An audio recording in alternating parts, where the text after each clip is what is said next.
is more than one small country. It is a big idea, a new world order, where diverse nations are drawn together in common cause to achieve the universal aspirations of mankind. With few exceptions, the world now stands as one. A year and a half ago, in Germany, I said that our goal was a Europe whole and free. Tonight, Germany is united. Europe has become whole and free. The world can therefore seize this opportunity to fulfill the long-held promise of a new world order. We can find meaning and reward by serving some higher purpose than ourselves, a shining purpose, the illumination of 1,000 points of light.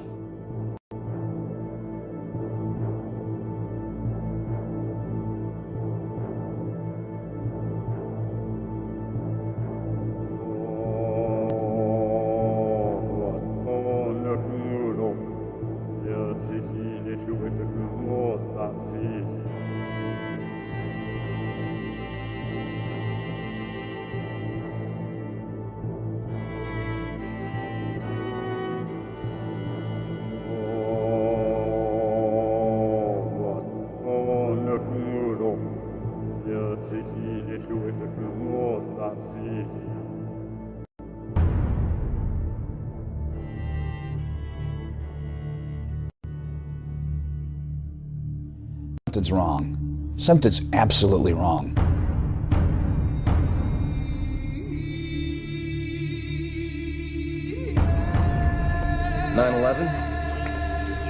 Inside job. Plain and simple. All you gotta do is connect the dots. It is time for us all to dig deeper, because this could be an inside job. I do believe that it defies physics for the World Trade Center Tower 7, Building 7, which collapsed in on itself. It is impossible for a building to fall the way it fell without explosives being involved. The Building 7 thing, you know, if you look at the way it fell, I mean, it looks like a controlled demolition.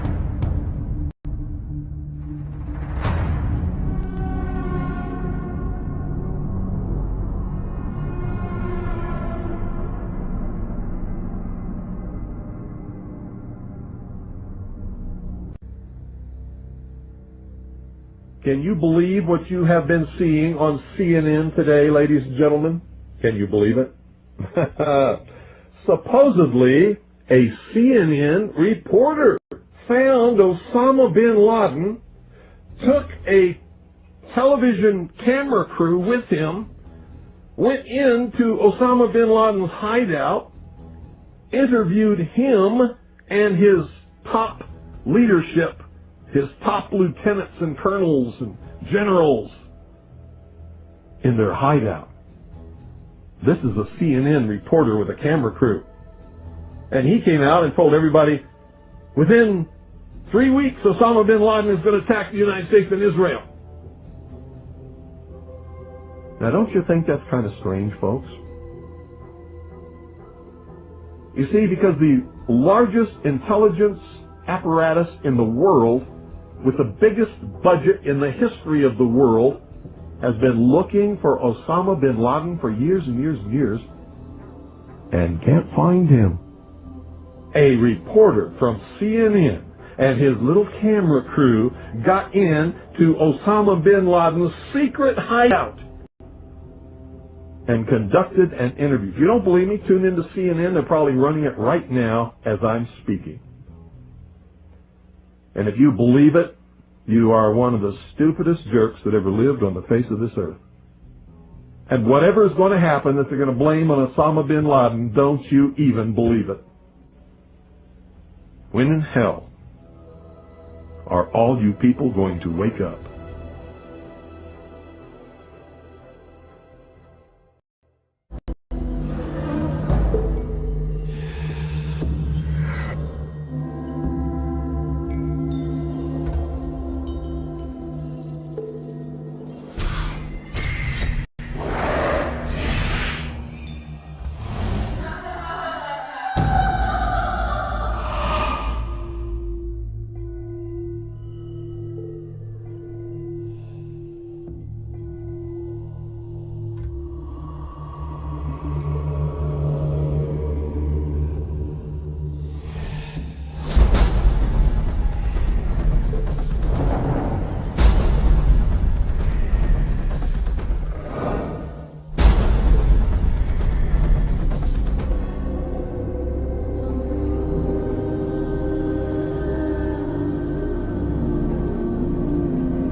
lobby first, then a plane hit the building, but then another plane hit the other building. But when I was coming through the doors on the other side of the Trade Center, something, either they blew the lobby up or something, because it blew the glass out of the doors and knocked us all down. You're in the building trying to help people, and it's exploding on your side of the building, so I don't think it can get any worse than this. It wasn't from the jet fuel. No way.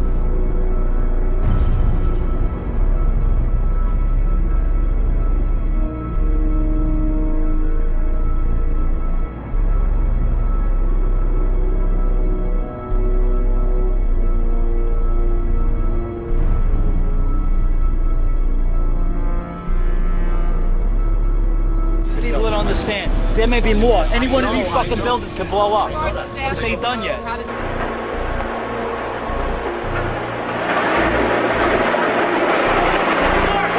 See the firemen assembled here, the police officers, FBI agents.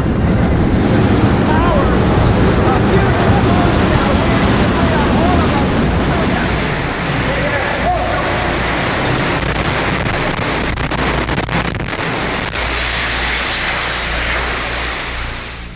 My name is Tom Sullivan. I worked for Controlled Demolition Incorporated, CDI, the top-rated explosive demolition firm in the world, owned by the Loiseau family during the years surrounding 9/11. And I worked for them as an explosives loader for 2.5 years. As an explosives loader, my job was to place explosives in the buildings to prepare them for demolition. There are many steps that you need to take. First off is you have to weaken the building.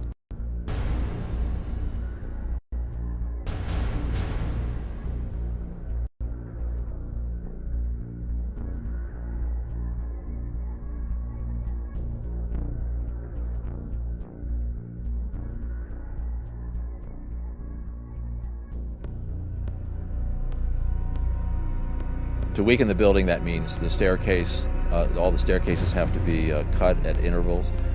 The firewalls have to be removed. The elevator shafts have to be cut. I looked down to my right, and the elevators exploded, something out of like a Bruce Willis Die Hard movie. People just come running out of the elevators on fire, fireballed. I mean, it was like, what is going on here? Something's up here. I mean, the plane's up there, now there's fire down here. Then you have to move to the support columns on the particular load floors. And those are cut by a torch for two reasons. First, to weaken them, and also to allow for charges to be placed onto the structure, onto the columns themselves. And that essentially reduces their strength by about 20%. And even with all of that work being done to weaken this building, it still remains safely standing, so we can continue to work in it.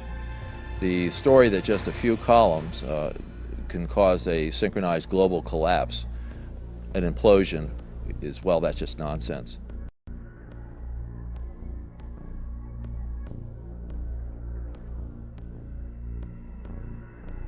I don't see how this could actually happen in real life. When we load a building, we have to have all the support columns on a given load floor fail at the same time, within milliseconds of one another.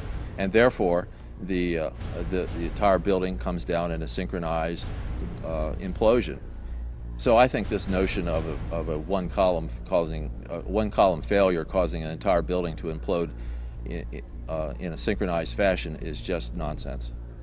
Looking at the building, it wouldn't be a problem once you gained access to the elevator shafts. How about an elevator modernization, which we know was going on the 9 months prior to 9/11?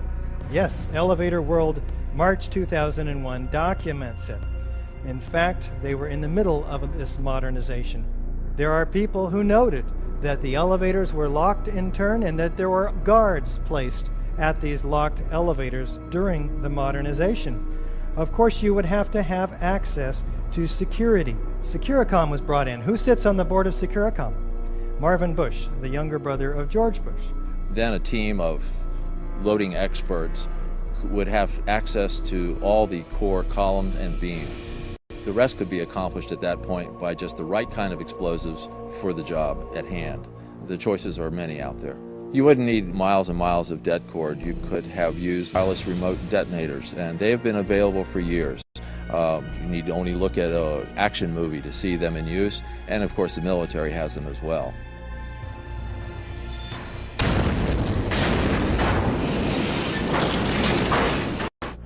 You want to call your mother or something?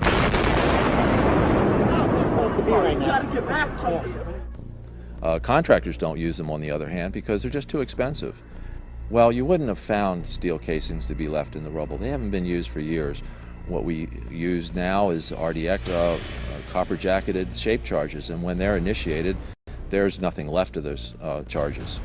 And in the case of thermite, well, thermite self-consuming cutting charges have been around since they first patented in 1984. So there would be nothing left in the debris pile except some residue of molten iron.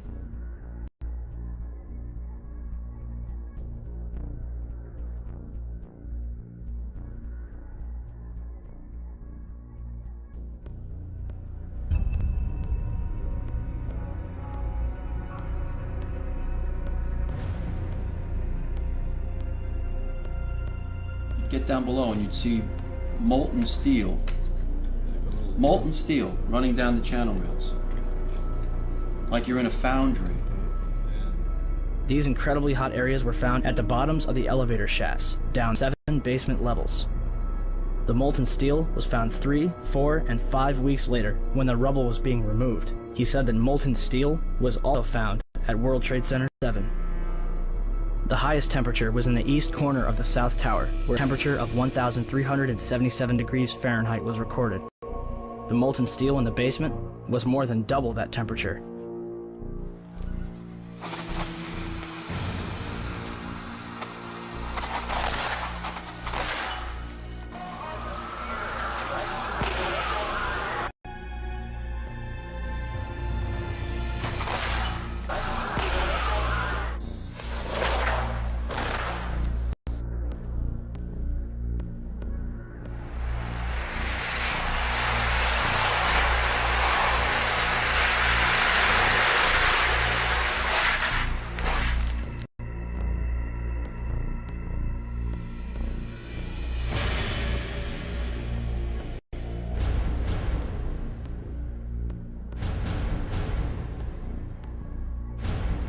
With any implosion, you don't hear one massive boom sound. What you do hear is smaller explosions going off.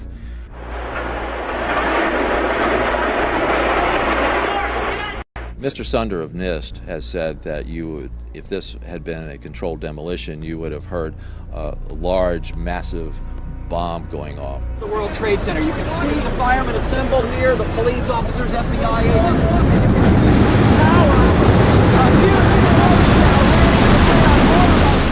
What in reality happens with a controlled demolition is you hear a successive, progressive, smaller waves of smaller explosions going off.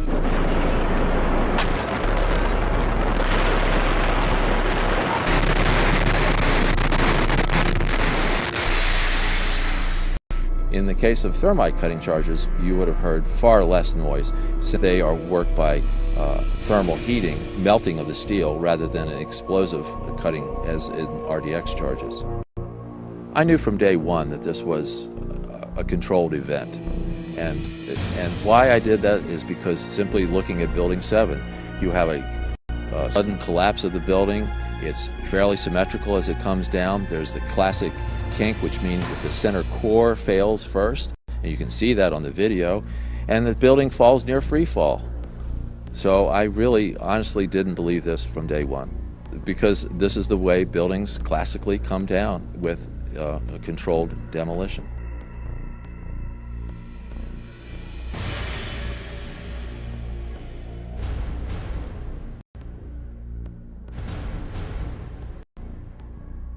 This material is not normal thermite. That's the other thing that really needs to be understood. Anybody could make normal thermite. You can get the ingredients, you can mix them together, you can make them. Any kid could basically do it if they knew the recipe.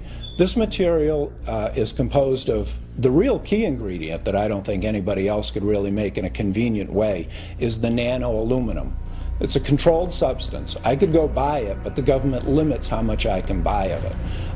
It's very, very difficult to produce in these sizes and to keep from reacting. It's not something that you just get at the local five and dime or you're going to make on your own. It's a very, very difficult to make material. And that's the one thing in there that really tells me specifically that this wasn't some guys working in caves in Afghanistan, or it wasn't you know, somebody in their basement doing this. This was, you know, a massive engineering operation that made these materials.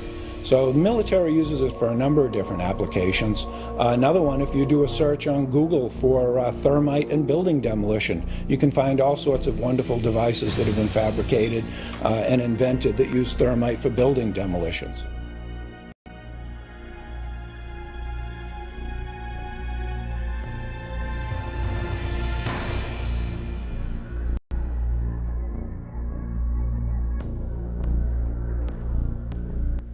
An example would be that in 1984 there was a patent issued for thermite cutter charges to be used in building demolitions that could shoot molten iron through the structural steel in milliseconds.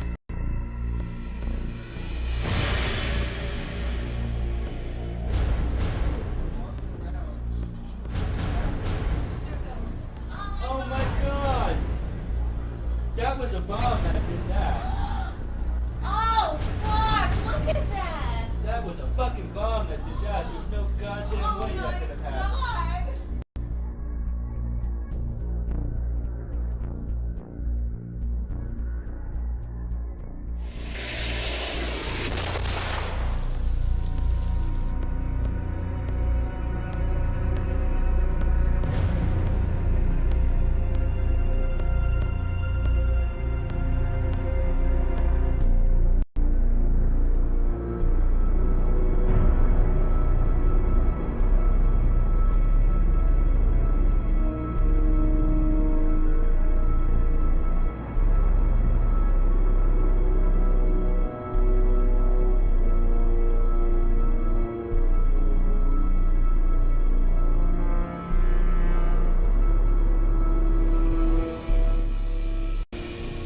You can imagine when you assemble these chemicals on a large scale, the amount of heat that you generate.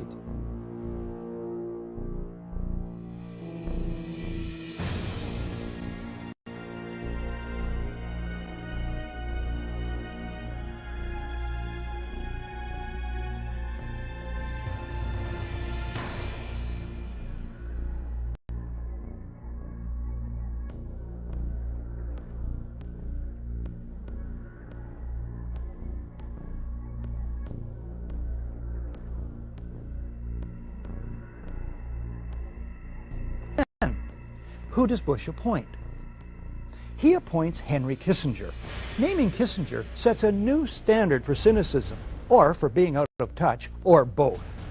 A New York Times editorial suggests the choice was to contain an investigation the White House long opposed. But Kissinger at least is an expert on the date September 11th. It was on that day in 1973 that the CIA-assisted overthrow of the democratically elected government of Chile takes place, masterminded by Kissinger for Richard Nixon. President Salvador Allende is murdered. After a universal backlash, Kissinger backs off. Bush then names, it's 431 days now, Thomas Kean and Lee Hamilton as co-chairman. Kean's Azerbaijan oil connections and other conflicts of interest should make him ineligible from the outset. He earlier co-chairs the Homeland Security Project. Observers have noted that huge profits are to be made in the surveillance and security industries these days. The White House chooses all the commissioners. Lynn calls them key insiders rife with conflicts of interest. The White House brazenly appoints as the executive director one Dr. Philip Zelikow, a right-wing Republican hawk deeply involved in the Bush circle, a member of the Bush-Cheney transition team, and a National Security Council advisor with Condoleezza Rice under Bush 1. The Bush White House did everything in its power to derail an open inquiry. Then, when faced with its inevitability, the president and his aides sought to limit its scope, its access, and its funding. This commission was about as independent from White House control and manipulation as the abused prisoners at Abu Ghraib were from their jailers. The White House releases only 25% of 11,000 documents requested.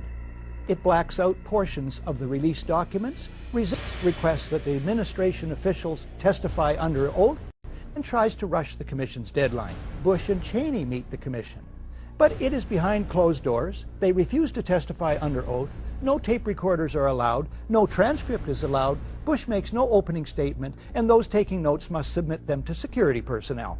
My administration will not talk about how we gather intelligence, if we gather intelligence, and what the intelligence says. I will not discuss. We will not discuss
Well, the simple fact is, Barry, that they didn't know where to go.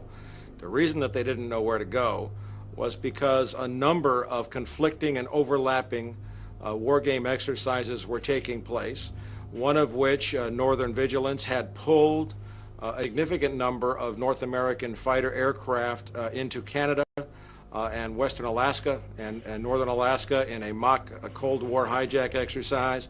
There was another drill, Vigilant Guardian, which was a hijack exercise, a command post exercise, but it involved the insertion of false radar blips onto radar screens in the Northeast Air Defense Sector. There was another exercise, Vigilant Warrior, which was, in fact, according to a NORAD source, a live fly hijack drill being conducted at the same time.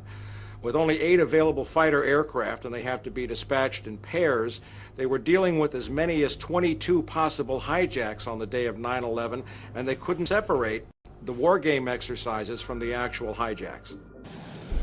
Hi, Boston Center, Team U. We have a problem here. We have a hijacked aircraft headed towards New York. We need someone to scramble some F-16s or something up there to help us out. Is this real world or exercise? No, this is not an exercise, not a test. But this was done deliberately, though. These war game exercises were apparently very well planned by someone who I will show, I believe, was Dick Cheney in the United States government to deliberately confuse FAA, NORAD, and U.S. Air Force fighter response to fulfill a prophecy that another man had once said, let one happen and stop the rest. We do not have a clear explanation for why fighters from Andrews Air Force Base were sent out over the sea first and couldn't turn around because the 9/11 Commission seemed to change all the evidence just arbitrarily right before it issued its final report. So we don't have a clear explanation, but certainly there was, it is all consistent with a motive that said make sure that the fighters don't get to any place in time to stop the 3 critical attacks on the World Trade Center and the Pentagon. Do we want to think about scrambling aircraft? Oh, God, I don't know. That's a decision somebody's going to have to make probably in the next 10 minutes.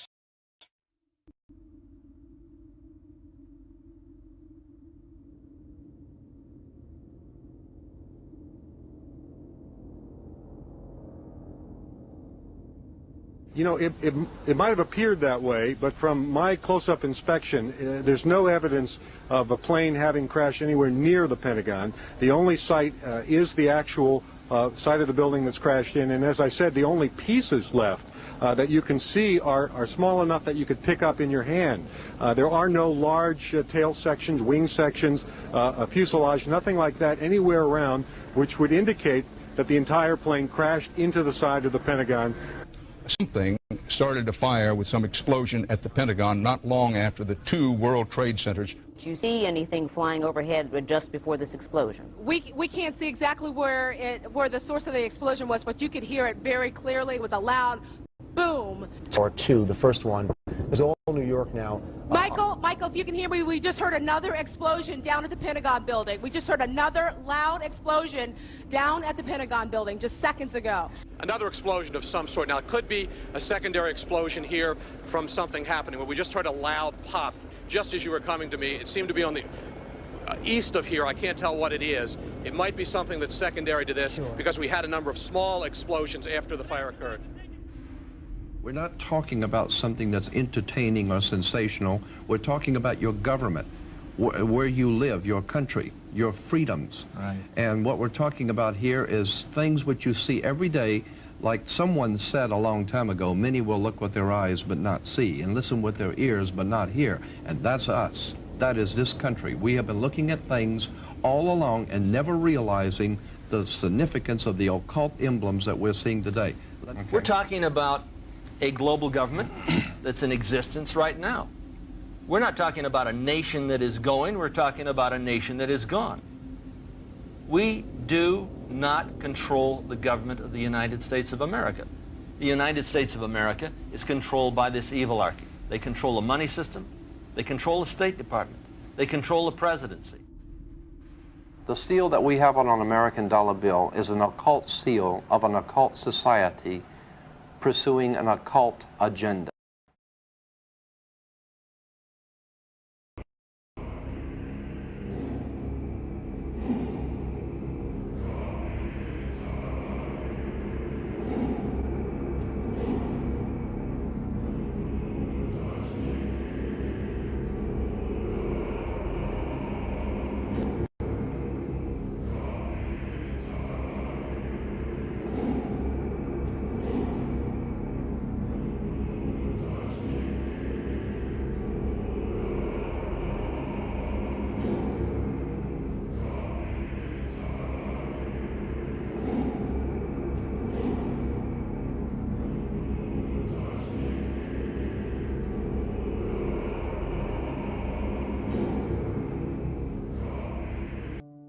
Now you might be noticing I don't feel about that war the way we were told we were supposed to feel about that war, the way we were ordered and instructed by the United States government to feel about that war. See, my mind doesn't work that way. I got this real moron thing I do, it's called thinking. And I'm not a really good American because I like to form my own opinions.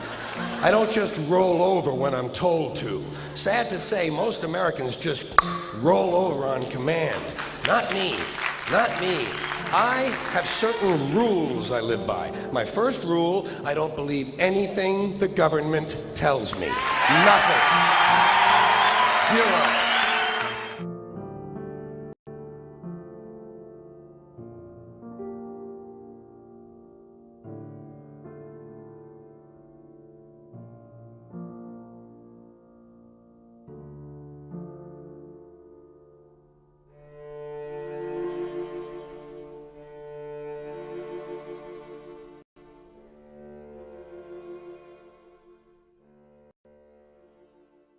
It concludes that Iraq has chemical and biological weapons, that Saddam has continued to produce them, that he has existing and active military plans for the use of chemical and biological weapons, which could be activated within 45 minutes, including against his own Shia population.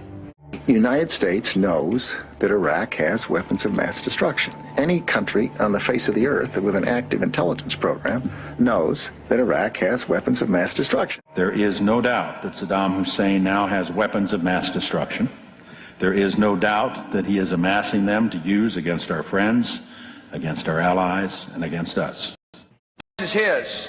And if he does not disarm, the United States of America will lead a coalition and disarm him in the name of peace.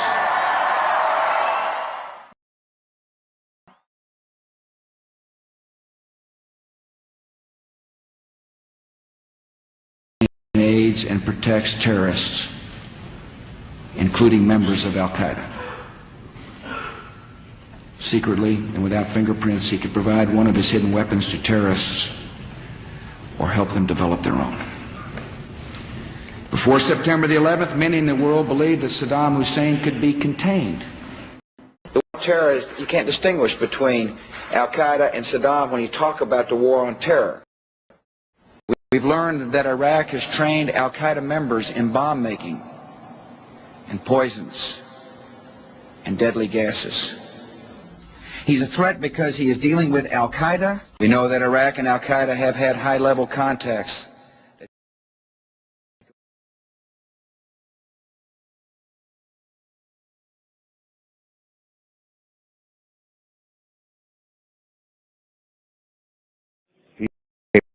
Capability with respect to weapons of mass destruction. He is unable to project conventional power against his neighbors.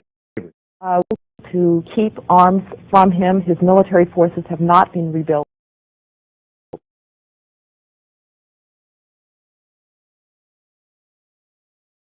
That there were not weapons of mass destruction there. You said you knew where they were. I did not. We know where they are. They're in the area around Tikrit and Baghdad and east, west, south, and north somewhat. You said you knew where they were, near Tikrit, near Baghdad, and north, east, south, and west of there. Those are your words. My words were... We know where they are. They're in the area around Tikrit and Baghdad and east, west, south, and north somewhat. Senator got his facts wrong. I have not suggested there's a connection between Iraq and 9/11. With respect to 9/11, of course, you've had the story that's been public out there. The Czechs alleged that Mohammed Atta, the lead attacker, met in Prague with a senior Iraqi intelligence official 5 months before the attack. He said there were three main reasons for going to war in Iraq: weapons of mass destruction, the claim that Iraq was sponsoring terrorists who had attacked us on 9/11, and that Iraq had purchased nuclear materials from Niger. All three of those turned out to be false. First, just if I might correct a misperception, I don't think we ever said, at least I know I didn't say, that there was a direct connection between September the 11th and Saddam Hussein. Saddam Hussein aids and protects terrorists, including members of Al-Qaeda. You have said in the past that it was, quote, pretty well confirmed. No, I never said that. Okay. I never think said that is... No, it's absolutely not. What I said was, well confirmed, that he did go to Prague and he did meet with a senior official of the Iraqi intelligence service. Well, let me just ask you this. If they did not have these weapons of mass destruction, though, granted, all of that is true, why then did they pose an immediate threat to us, to the country? You and a few other critics are the only people I've heard use the phrase immediate threat. That he has existing and active military plans for the use of chemical and biological weapons, which could be activated within 45 minutes. Active chemical munitions bunkers, mobile production facilities. The United States knows that Iraq has weapons of mass destruction. The reason I keep insisting that there was a relationship between Iraq and Saddam and Al-Qaeda, because there was a relationship between Iraq and Al-Qaeda. What did Iraq have to do with what? The attack on the World Trade Center. Nothing. You know, what has been happening as we debate the number of troops, as we debate whether to withdraw, is also this continual debate over the intelligence leading up to the war. And I know you've said you believe that it's wrong to question the motives or the honesty of administration officials, but I have a different question for you. If you had known that no weapons of mass destruction would be found, would you have advocated invasion? I didn't advocate invasion. You didn't? No, I wasn't asked. If you read all the books and the things... You weren't, but why weren't you asked? That's very puzzling. Well, I'm sure the president understood what my views were, but as a technical matter, did he ever look and say, what should we do? Should we go do this or not do that? This is something that the president thought through very carefully. Are you trying to distance yourself from the war with that? Of course not. I agreed completely with the decision to go to war. And I've said that 100 times. And don't even suggest that. I'm just asking. Yeah, well, you know better. Look, the interesting thing to me about the pre-war intelligence is clearly it was wrong. Every statement I make today is backed up by sources, solid sources. These are not assertions. But would you have been for an invasion if we had known that? The answer is,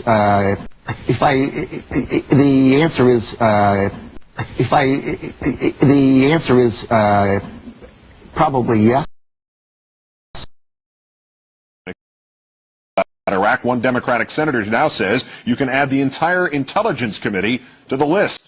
Dick Durbin of Illinois making the amazing claim on the floor of the Senate that while he and perhaps the 16 other members of that Intelligence Committee knew the administration was misleading the American public, he, perhaps they, kept quiet about it because due to his position on the committee, he had been sworn to secrecy.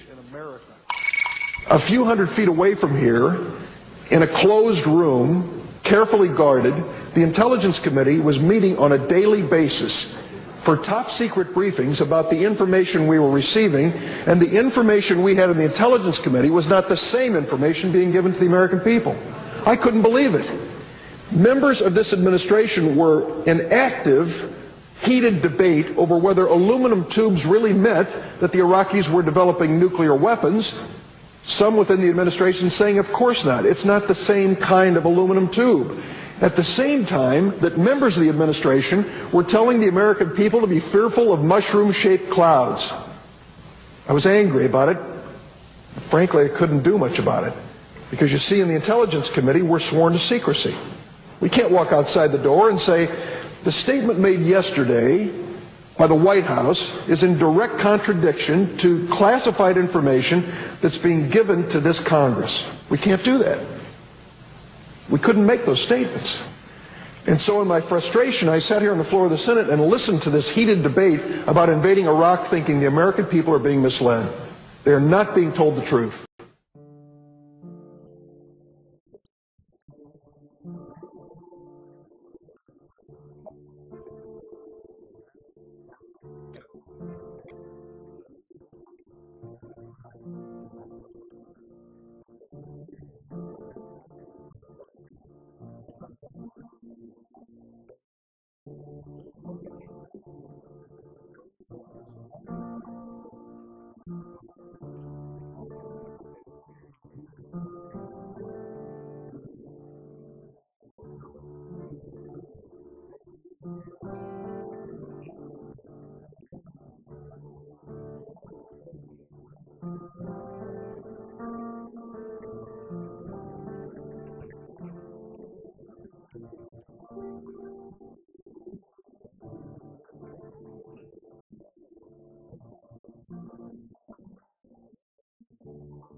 Those weapons of mass destruction got to be somewhere.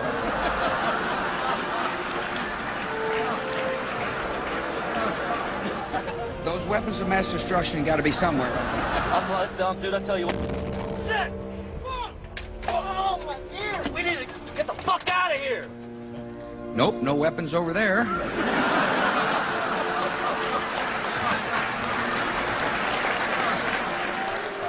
Those weapons of mass destruction got to be somewhere. Nope, no weapons over there. Maybe under here. Oops, this photo wasn't supposed to be in here. This is a Skull and Bone secret signal.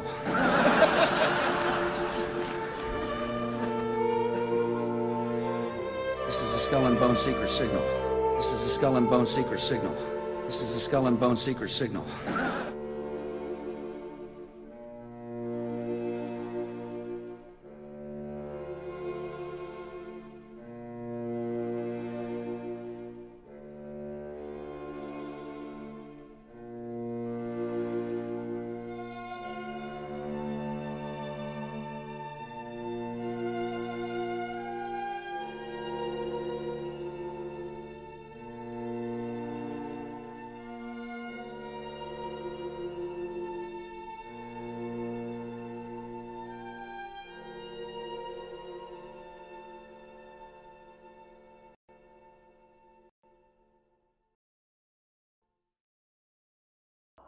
Sooner or later, the people in this country are going to realize the government does not give a fuck about them. Government doesn't care about you or your children or your rights or your welfare or your safety. It simply doesn't give a fuck about you. It's interested in its own power. That's the only thing, keeping it and expanding it wherever possible.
Some cringe when they hear the term New World Order, despite all of these prominent people using it. What is at stake is more than one small country. It is a big idea, a new world order, where diverse nations are drawn together in common cause to achieve the universal aspirations of mankind.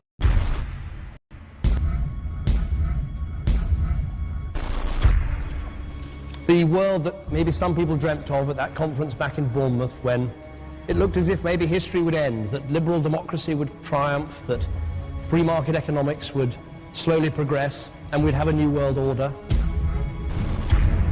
We are part of a new world order. And as the recently departed Admiral William J. Crow once said, it's long on new and it's short on order.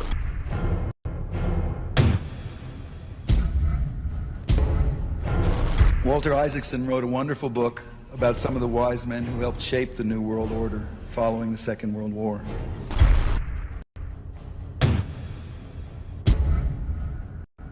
As we devise a way forward in Iraq, I urge the international community to embrace its responsibility for creating that new world order. A new world order based upon collective action.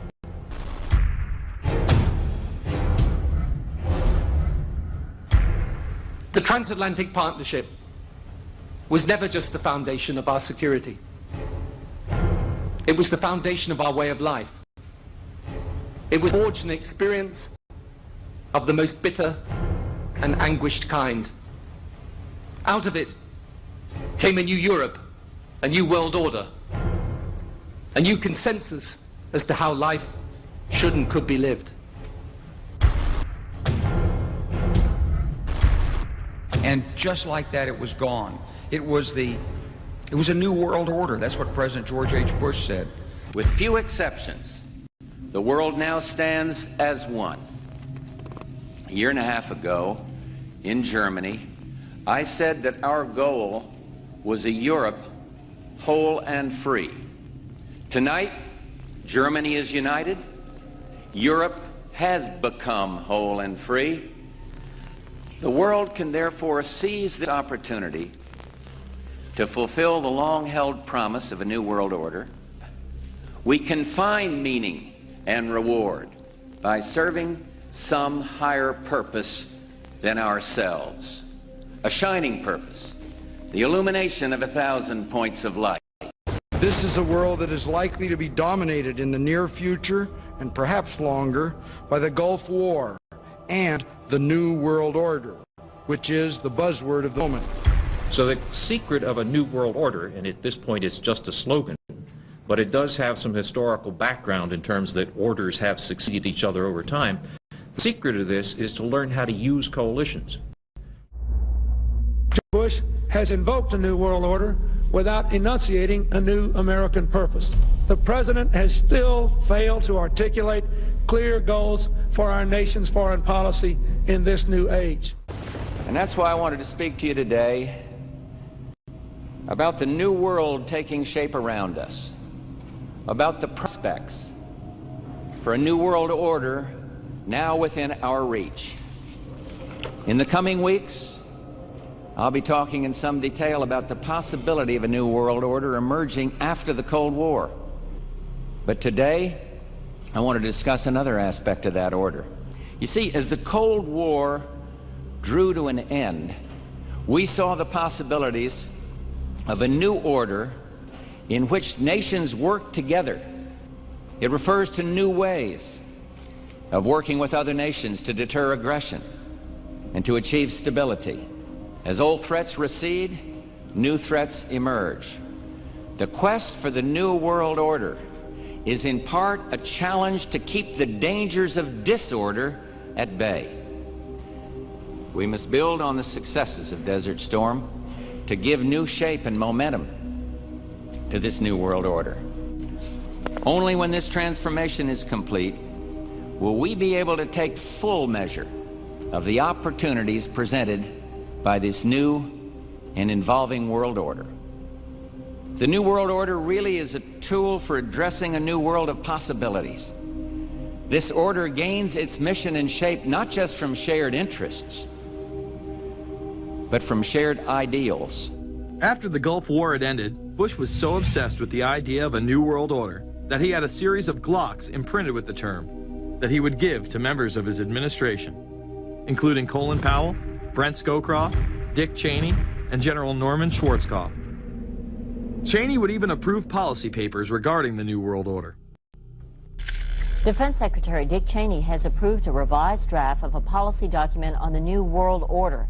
The Pentagon is backing off a controversial earlier draft and has abandoned a one superpower strategy. The final document puts more emphasis on international alliances and organizations. This would become an unprecedented time period for people all over the globe to discuss at length what the New World Order meant to them. The New World Order means different things to different people, but to those who expect to be in control of it, it means the same thing. It means all the world under their control. They believe that somebody must rule. After all, people are too darn dumb to know how to rule themselves. They figured that that's their role. World government is good, right? It put an end to war. Well, it could put an end to war because you just only have one dictator. I think Adolf Hitler had that in mind. He wanted a world government too, with himself as the master leader. Actually, the idea of global governance and a one world order has been around for centuries, and the term New World Order has been used frequently in recent history. In ragged, spasmodic fashion, a new world order is coming into being, but it looks less and less like the world order that Mr. Kissinger had constructed in his own mind. Kissinger's New World Order would fall under the radar for some time. However, it saw a vast revival during the first Bush administration. Here is Brent Scowcroft, former vice chairman of Kissinger Associates and former national security advisor under both Ford and Bush Sr., as he discusses the New World Order. Looking at the subtitle this morning, Are We Ready for the New World Order?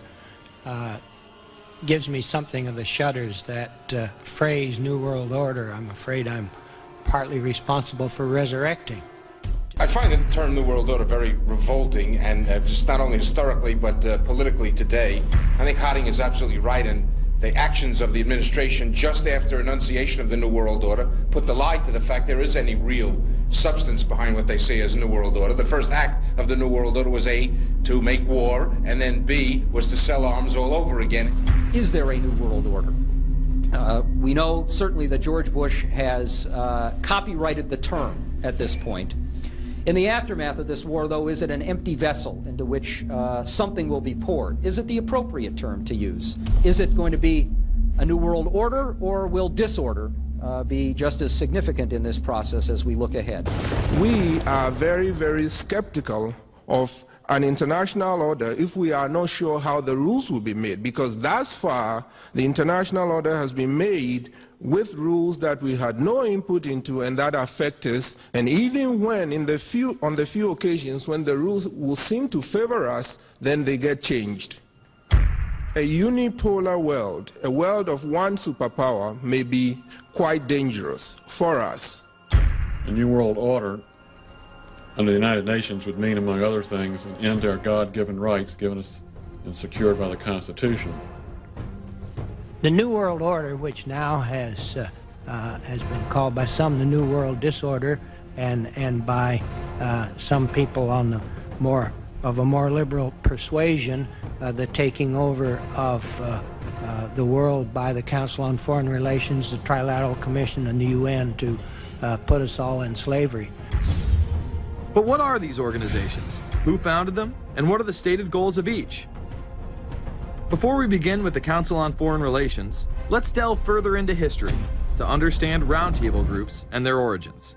Its roots go way, way back in history, and they go back to the formation of a secret society, a secret organization. The bottom line is that you take the roots of that organization and you find out that they created in all of the British dependencies what they call roundtable groups.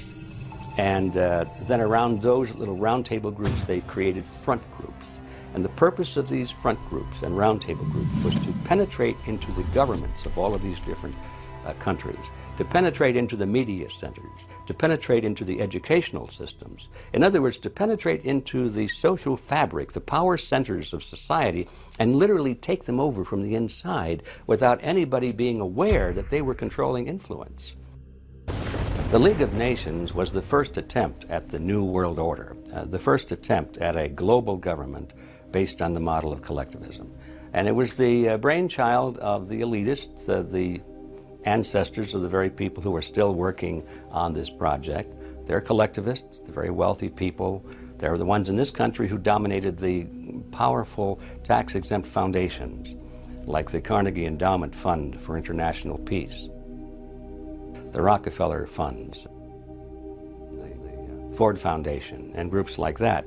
These people were on record, even way back then, that they had to have a new world government, and they dreamed of that being embodied in the League of Nations. And they were solidly behind it.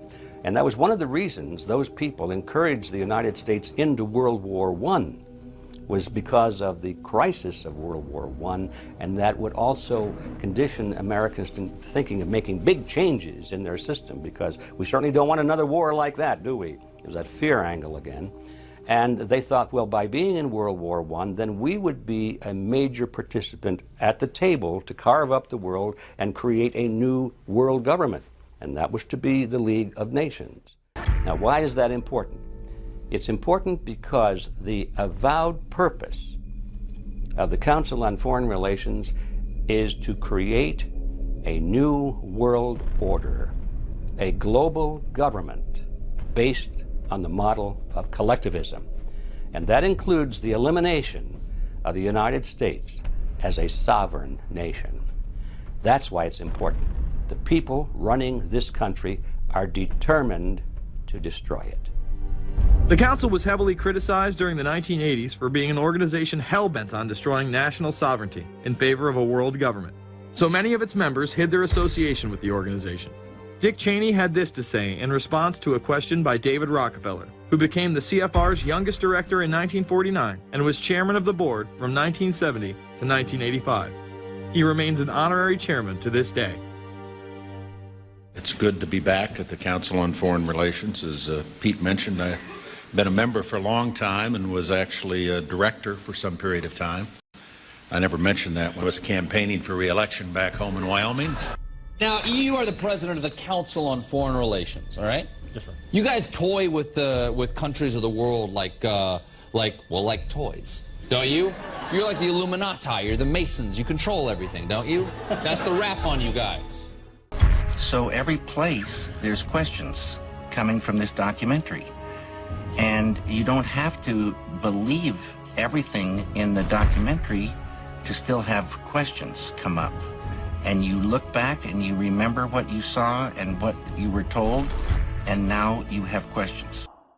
You have these private groups that are run and created by the elite, by the ultra-rich, wealthy families that have been manipulating global markets from behind the scenes for generations.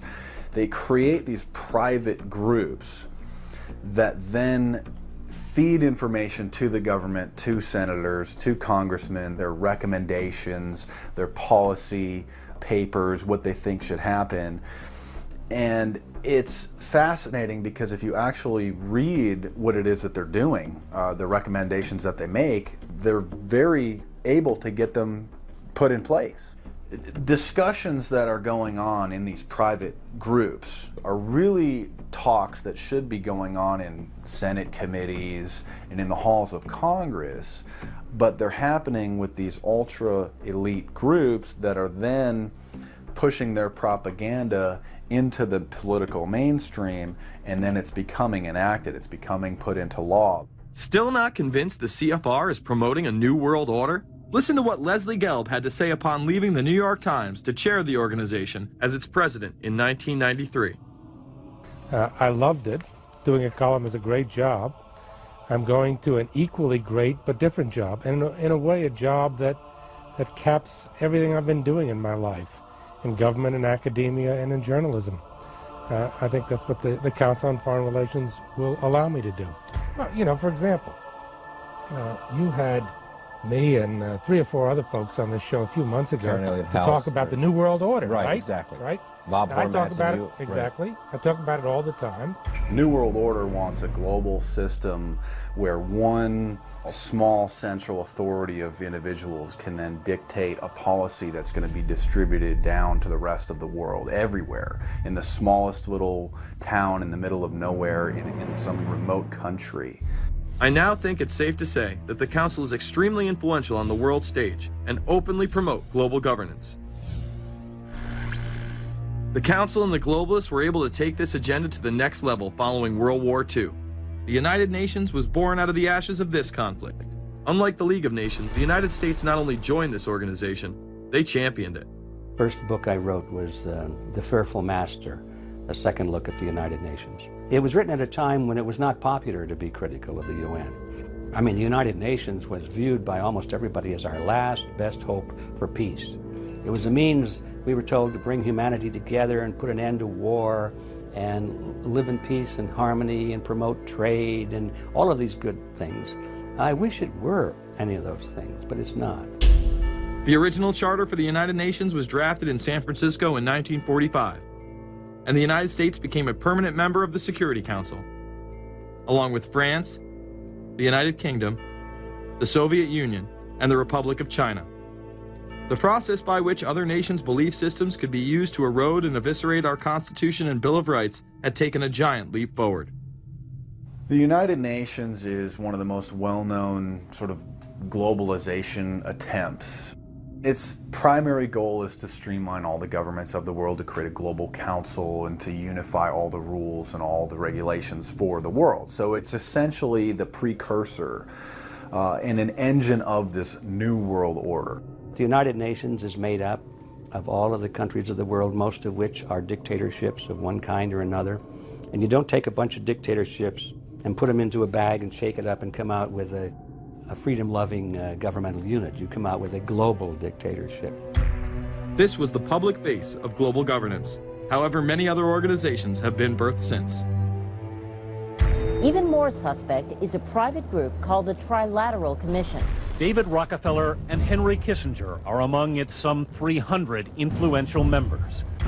The Trilateral Commission, rich and powerful business and political leaders from Japan, Europe, and North America. The New York-based policy group was formed in 1973 by Chase Manhattan Bank Chairman David Rockefeller. In addition to Rockefeller, there are many other noted American members. Among them, economist Alan Greenspan, former Defense Secretary Harold Brown. George Bush was once a member, but resigned last year before his unsuccessful presidential campaign. Back then, it wasn't politically wise to be aligned with what his party's right wing considered a shadow world government. The United Nations would take over America. The Trilateral Commission would control the world. Just look at its membership, they say. Current and former members include Presidents Clinton, Bush, and Carter.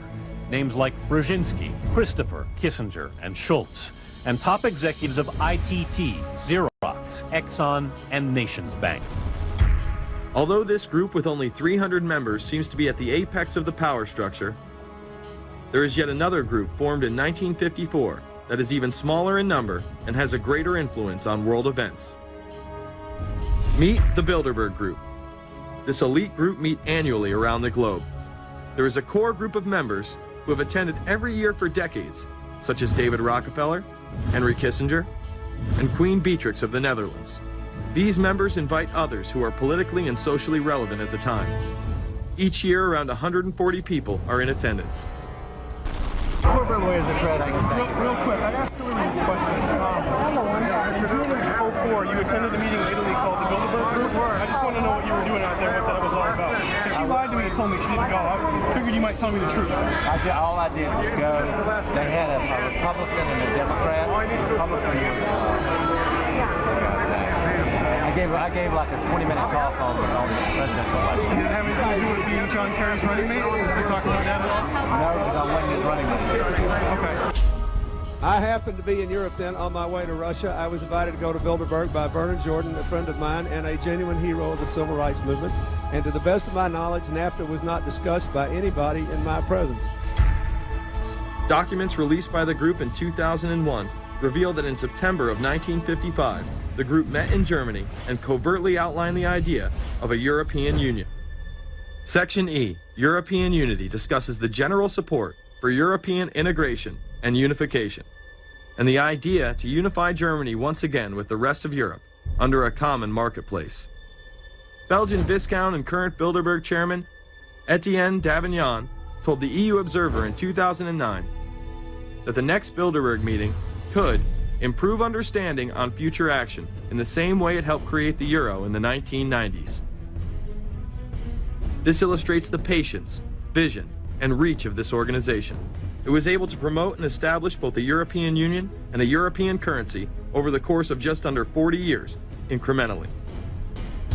One of the things that the elitists discussed back at the turn of the century when they were talking about how do you convert the United States into a collectivist system was the fact that you can't do it quickly. You have to let people get used to it incrementally, because any major change would be rejected. The 1957 Conference of Rome, where the Common Market Treaty, providing for free trade in all products, was at last signed. 6 nations, France, Germany, Italy, Belgium, Holland, and Luxembourg, agreed to remove all mutual barriers to trade within 12 to 15 years, the embryo of a political union which they proclaimed to be their ultimate objective. In that fashion, it's possible for people to get used to this process and even to think it's a good thing. People will accept the gradual growth of government, the gradual loss of their purchasing power. They'll accept almost anything if it's done gradually, and we have to be very alert to that. 2008 and 2009 attendees include World Bank President Robert Zoellick, Treasury Secretary Timothy Geithner, former head of British Secret Intelligence Richard Dearlove, Donald Graham, CEO of the Washington Post, CNN host and author of The Post-American World, Fareed Zakaria, and many other giants of business, politics, and media. You just came back from meeting with the Bilderberg Group. The Bilderberg Group are, you know, when people who are conspiracy theory people, they send me mail, it's usually about the Bilderberg Group. And I get these books on my front door, which I'm uncomfortable with, and it's all about the Bilderberg, like they're the modern day Illuminati. Are you a member of the Bilderberg Group? I don't think we're supposed to talk about this. Many have identified them as the kingmakers, the puppet masters that pull the strings behind the scenes. Perhaps there is no better example of this than what occurred during the 2008 conference. Immediately after Obama had been selected as the Democratic presidential nominee, the pressure was on to choose a running mate. We've put together a committee. We are going to be equally deliberative in how we move forward, and we're not going to do it in the press, and we're not going to do it through surrogates. He then tricked the press corps into staying on the plane as it took off from Washington. He was whisked away to an undisclosed location. What's interesting and dangerous about the New World Order is that it's not a natural progressing idea. It's just not civilization naturally evolving and organizing into this system. It's the group of extremely powerful people that are manipulating the system to get it to this status from behind the scenes without anybody's knowledge. You have to ask yourself, if there isn't an agenda going on to keep those organizations quiet and to keep them out of the news, to keep the discussions about them behind closed doors, then why is it that these supposed experts on the left and on the right never talk about them? This has been a condensed history of the globalist organizations and their rise to power. But is there a reason they meet behind closed doors? A shadow world government has been mentioned, but to truly understand what that means, let's go back to this iconic warning from President Dwight D. Eisenhower. Progress toward these noble goals is persistently threatened by the conflict now engulfing the world. It commands our whole attention, absorbs our very beings. We face a hostile ideology, global in scope, atheistic in character, ruthless in purpose, and insidious in method. In the councils of government, we must guard against the acquisition of unwarranted influence, whether sought or unsought, by the military-industrial complex. The potential for the disastrous rise of misplaced power exists and will persist. Through multinational corporations, global intelligence networks, out-of-control banksters, all under the veil of national security and black operations, the global elite have consolidated power on a massive scale over the last several decades. You see, global corporations not only fund and develop large technological and military projects here and abroad, they also own the consumer industry and production, as well as all of the important media. By owning the vast majority of what we hear and see on a daily basis, we have been manipulated on a mass scale as to regards to what we believe and desire, both socially and politically. Edward Bernays, the nephew of world-famous psychoanalyst Sigmund Freud, would study group dynamics and become the father of public relations. He authored the book Propaganda in 1928. In it, he described how to intelligently and consciously manipulate the habits and opinions of the masses within a democratic society. He went on to state that those who harness this unseen mechanism of society constitute an invisible government and are the true ruling power. It is they who pull the wires which control the public mind, who harness old social forces and contrive new ways to bind and guide the world. The average American is distracted, mindless, worried about minuscule things, celebrities, as if it was their own family members. And this is by design, because the powers that be, who own the media, know how our brains work. They know scientifically how the human mind functions. They know about sociology, and they are using the media, and have used the media for decades now, to entertain people with issues that don't really matter. When you have the big news networks covering celebrity issues as if it's the most important thing, it becomes the most important thing. And this is not by accident. This is to keep us out of the way. Because if you're worried about the latest celebrity death or the latest celebrity couple or the celebrity breakup or your sports team having a shot at the Super Bowl or the World Series. There's so much information about those issues that can be discussed that will mesmerize people, and they won't know or care about the real issues that are out there. Well, I think this is just one more piece of evidence of the degree to which the media, supposedly the watchdogs, has become the gatekeeper of the system. So as the populace is mesmerized and hypnotized by powerful behind-the-scenes forces, as they are distracted by the latest celebrity scandal, the newest cell phone, and their favorite sports team, this network disguises itself, remaining in the shadows.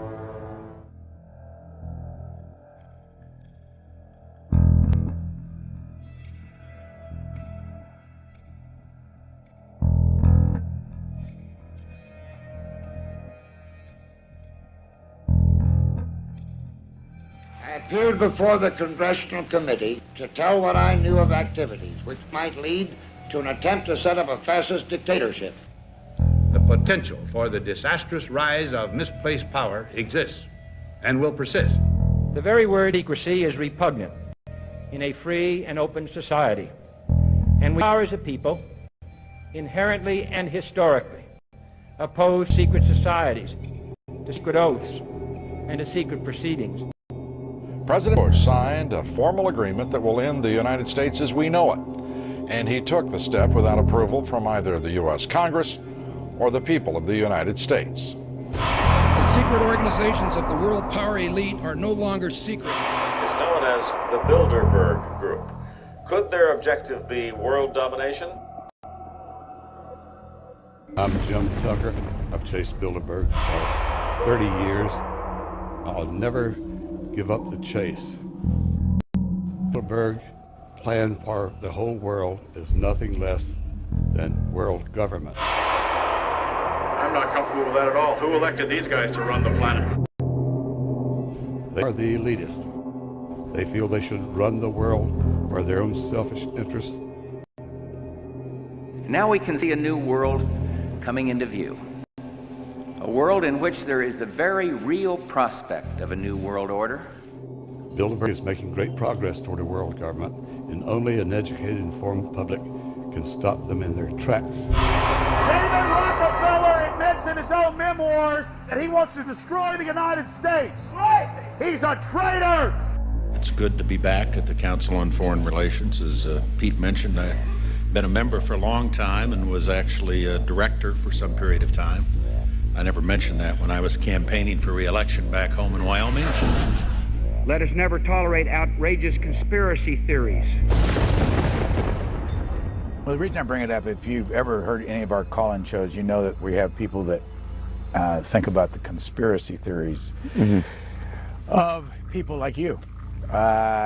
You would be a poster child for these people because you have served on the board of the Council on Foreign Relations.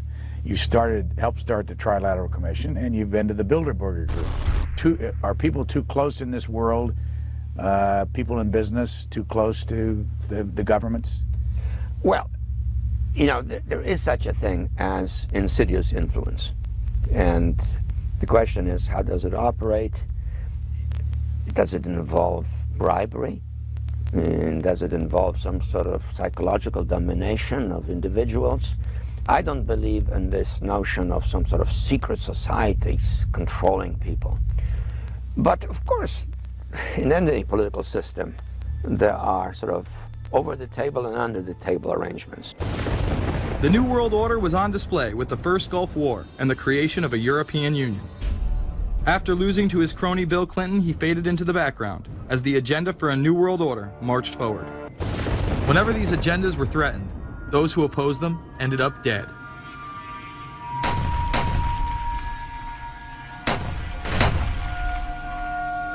We've got some difficult days ahead,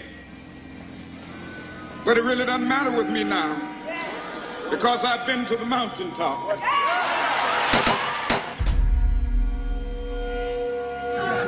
My thanks to all of you, and now it's on to Chicago, and let's win there. Thank you very much. gave a paper about all three of the big assassinations in the 60s, which was John F. Kennedy, Bobby Kennedy, and Martin Luther King.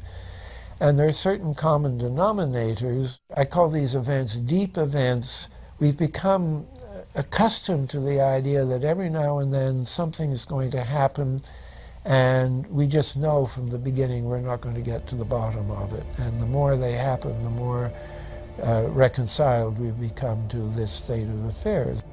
In 1978, the House Select Committee on Assassinations could not ignore there was a conspiracy in regards to the assassination of John F. Kennedy. Good evening. A congressional committee has concluded that President John Kennedy and civil rights leader Martin Luther King Jr., both of them, were probably killed as the result of conspiracies.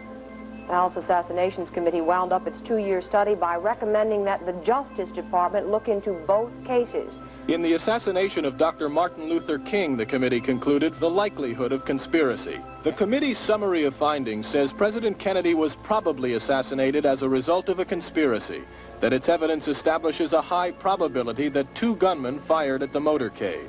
The committee concluded that President Kennedy did not receive adequate Secret Service protection in Dallas, that the CIA was deficient in sharing information before and after, that the Justice Department and Warren Commission failed to pursue possible conspiracies and made their conclusions too definite. There seems to be no debate that the CIA and Secret Service were involved in the assassination, as you can clearly see 2 Secret Service agents being taken away from their positions at the back of Kennedy's vehicle just moments before the assassination. And no matter what you believe about Oswald, it has now been declassified that Oswald was trained by the CIA in 1957 under the cover of the Office of Naval Intelligence. Assassination is an option when the ruling class can identify an enemy who cannot be compromised. But how do they bend the population's will to do their bidding? Well, the false flag operation is one in which the attacker carries the flag of someone else. It's usually a military operation, and the purpose, of course, is to create the impression that the attacker is someone else. They want to create negative public opinion against the nation whose flag was being used. Or they may even not use a flag at all. This sort of thing is done all the time, and it's certainly not unique in history. I think we've been seeing a lot of it lately. Americans are easily motivated by false flag operations, and I think it's inevitable that we will see false flag operations in the near future. It is used in order to seize power at an accelerated pace. The government has lied about 9/11 repeatedly and used it to dominate the Middle East, while creating an evolving police state here, encroaching on civil liberties at home. And of course, building a new world order. There is a chance for the President of the United States to use this disaster to carry out what his father, a phrase his father used, I think, only once, and hasn't been used since, and that is a new world order. We know now that September 11th of 2001 was the beginning of what we might call a new world order. The new world order that this president's father talked about with such great enthusiasm seems to be high on the agenda of this administration. Under the second Bush administration, massive amounts of civil liberties were openly and brazenly taken away following 9/11.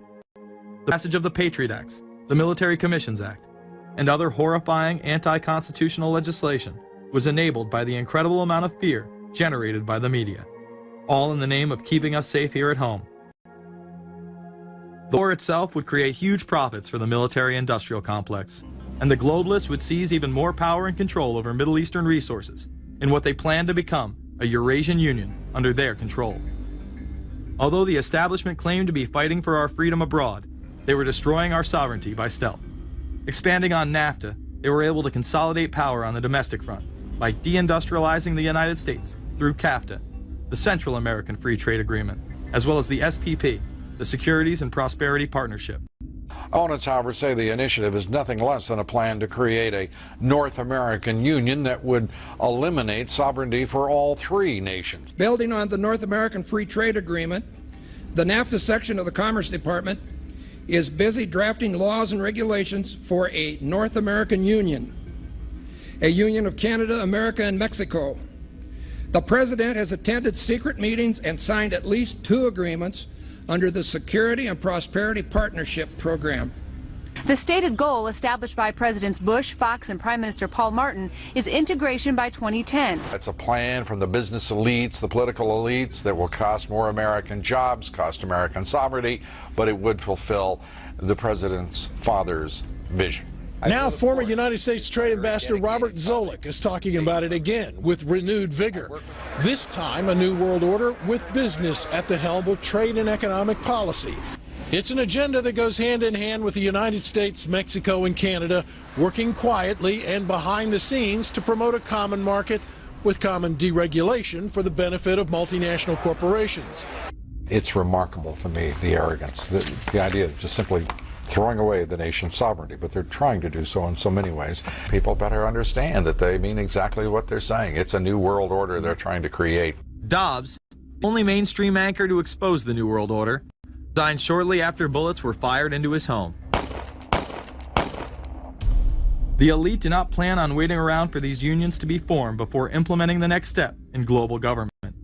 Through the vast global economic crisis of the last few years, they have been able to devalue the dollar and undermine it as the world's reserve currency.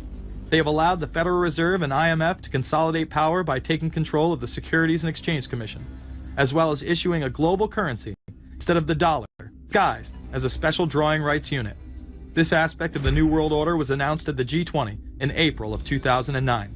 There is a big thing that's going to happen in London at this G20, and then they're hiding it, they're camouflaging it, they're not talking about it. Coordination of international regulation. What they are going to do is to put our Fed and our SEC under the control, in effect, of the IMF. The New World Order, that's what they're planning in there, is to undermine the U.S. currency, and it's just really sad. What it really is putting the American economy under international regulation. Yeah. And those people who have been yelling, oh, the UN's going to take over global conspiracy government. Theorists. They've been crazy, but now they're right. There's 20 or whatever people in the G20, say there's 20 ministers, thousands of us, and we can't get our voices heard. When Geithner said he would be open to the idea of a global currency last week, yeah. Those conspiracy people had said and suggested that for years. Right. You're not wrong.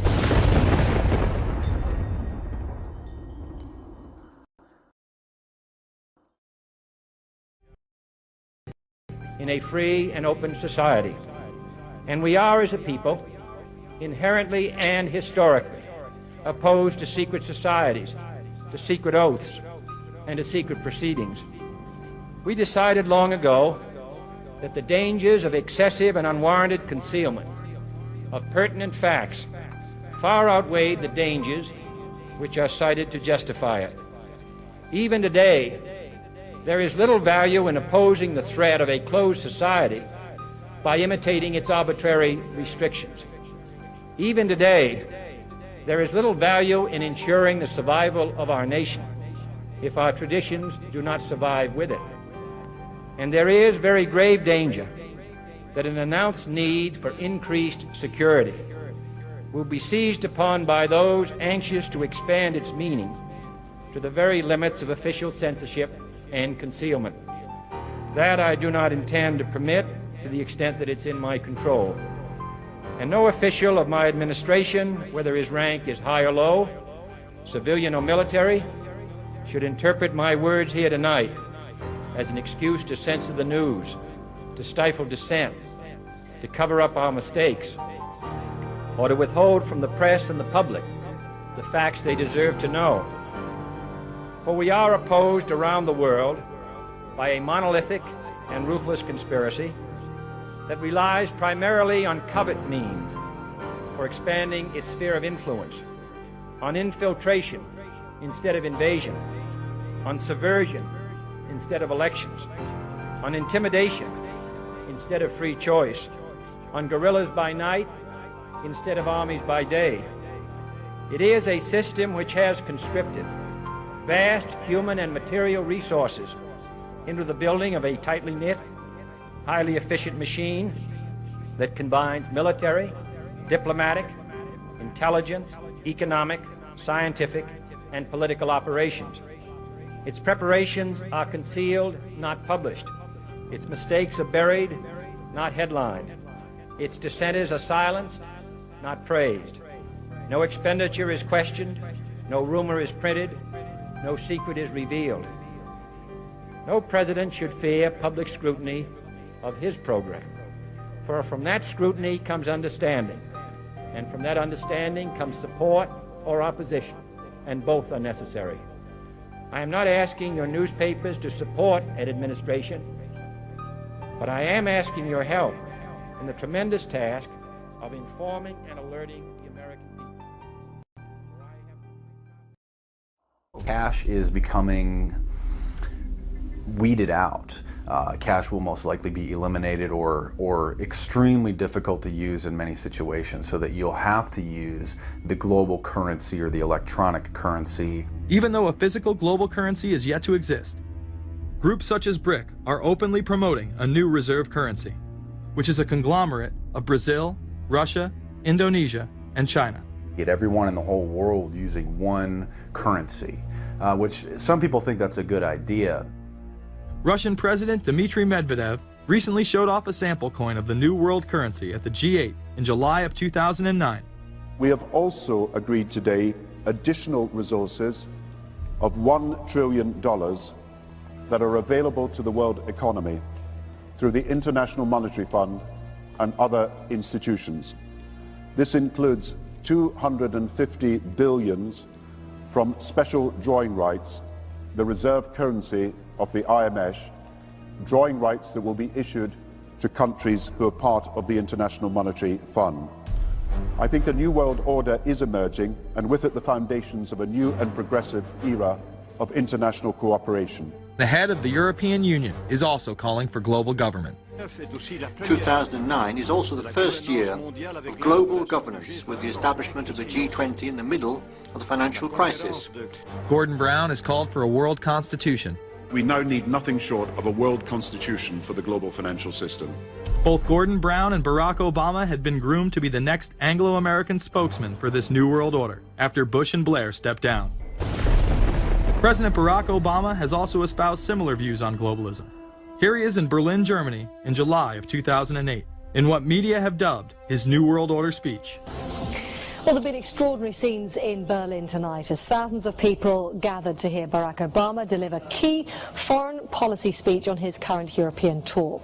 The Democratic presidential hopeful laid out his vision for America's place in a new world order. In this new world, such dangerous currents have swept along faster than our efforts to contain them. And that is why we cannot afford to be divided.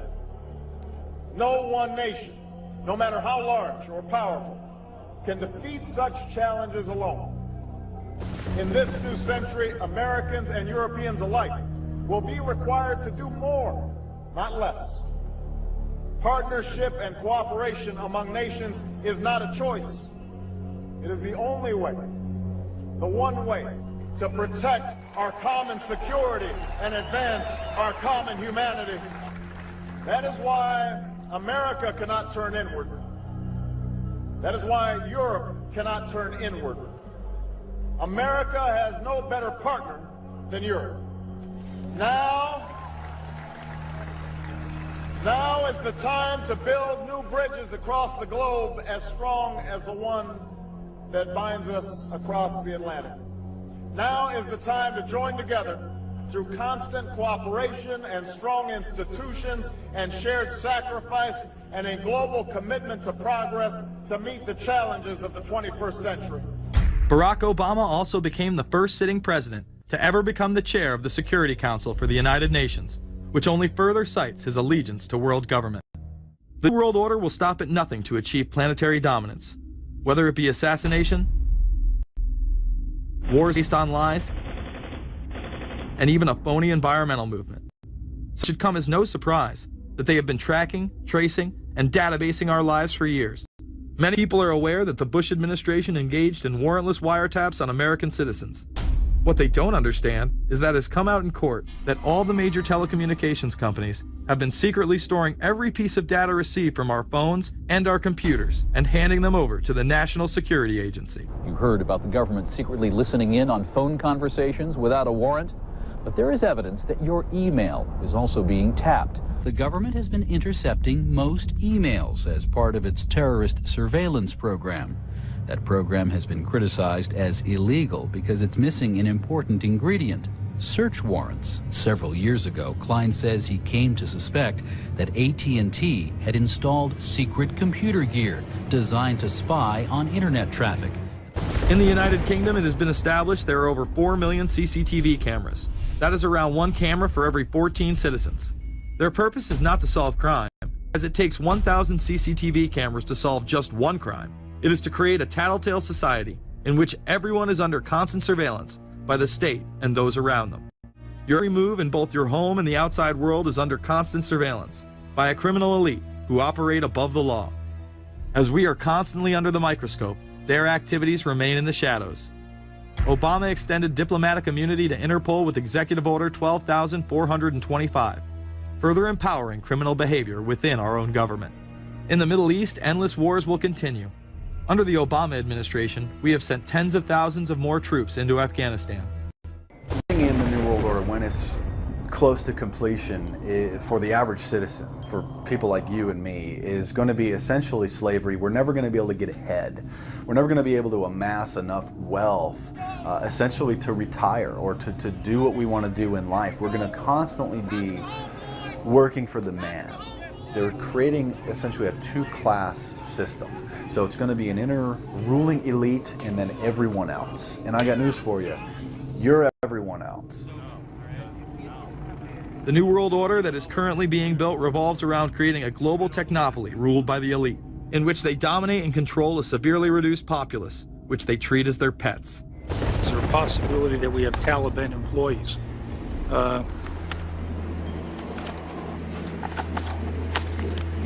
The commander in the field, or I should say the COCOM commander, General Petraeus, has made it a conscious effort to, as part of his coin strategy, to hire local nationals.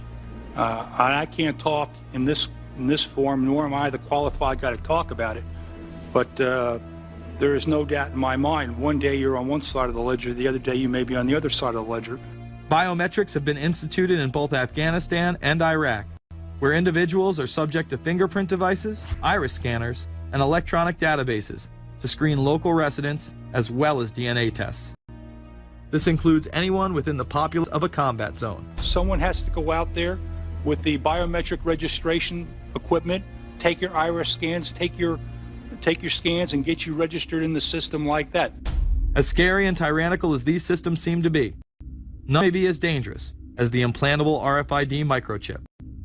Through various pretenses, including terror, security, and entertainment, the chip has been promoted and integrated into society. In 2001, following the 9/11 terrorist attacks, the Jacobs family became the first family to be injected with microchips in front of a live television audience. We have a Florida family who are really pioneers in a brave new world. They have volunteered to be the first ever to have microchip identification devices implanted into their body. After 9/11, I was really concerned with the security of my family. In 2004, the FDA approved the use of RFID technology to be implanted into human beings. However, studies dating back to the 1990s show the implantable microchip has been linked to cancer in animals, but this has not slowed the agenda of control. In Barcelona, trendies get chips in order to receive VIP status at the exclusive Baja nightclub. A simple swipe of the arm gets them in without a line, and it pays for their drinks too. The Mexican government also chipped employees for security measures in 2004. We're interested today to hear that more than 100 law enforcement officials in Mexico are having microchips implanted in their arms. The chips allow a person to be scanned, sort of like a cereal box at the supermarket checkout. Mexico's Attorney General and 160 of his deputies have had microchips implanted in their arms. It is to provide access, said the Attorney General, to the right people in exclusive areas. Today, aside from being promoted as a device that can save your life by storing all of your medical information in it, it is being promoted as the next generation tool for video gaming. Sega developer Yu Suzuki plans on developing gaming technology using implantable RFIDs. He states, people that have some sort of chips in their bodies, to be able to keep track of vital signs. So it doesn't have to be a scary thing, but you could put a sensor here. You know, a bit like the Matrix, as he points to his arm. It's not really something only in the future. Some people already have them, chips in their bodies. Suzuki is correct. It has never been easier to order a microchip online and implant it under your skin. Microchips implanted in your hand, arm, or shoulder is just the beginning. Some have already taken implantable brain chips that may enable the blind to see again, the deaf to hear, and much, much more, including the ability to download information directly into the brain and instantly communicate with anyone in the world, creating a worldwide mind. It's very interesting that the way that the New World Order is going is moving towards a system that is identical to that, whether it's going to be an implantable microchip, an RFID, a thumb scan, whether it's going to be some sort of a tattoo. Imagine a planet where every human being is required to be chipped at birth. This would be the final tool implemented in a command and control world government system in which the elite rule the masses with total control of their lives. This is, of course, a terrible predicament for those of us who are convinced that this system is slowly but surely destroying this country and has to be changed. But we can't count on the elected presidents to do it, and we can't count on the elected Congress to do it. We somehow have to mobilize the technological resources of the internet to create some kind of new political force in this country. So is there anything else about the ruling class we should know? Politicians, business leaders, and media figures are often portrayed as pillars of morality while they describe themselves as Christian conservatives. Nothing could be further from the truth. In reality, many of the elite are groomed at a young age to take part in occult rituals. Those who attend Yale are indoctrinated into the Order of Skull and Bones, an elite secret society cloaked as a fraternal order. Yale University is 300 years old this year, and were you to visit its campus, you would see that it still has exotic clubhouses, which look like tombs where Yale's legendary secret societies meet. Their prestige and importance have largely evaporated, but the rituals are still a secret. And so when we heard that some enterprising characters had managed to spy on the famous Skull and Bones Society, we couldn't resist.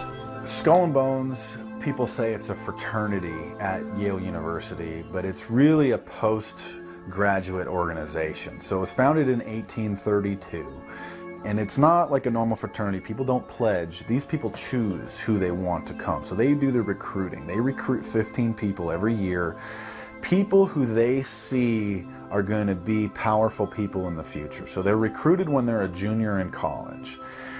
A lot of these people come from really wealthy and influential families because they know that this person has the resources to then elevate them to a position of power that can benefit the club.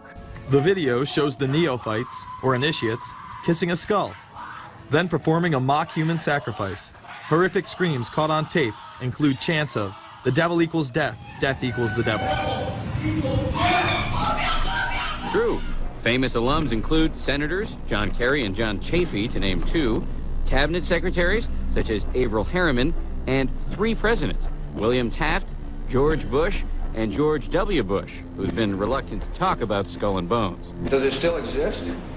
The thing is so secret, I'm not even sure it still exists.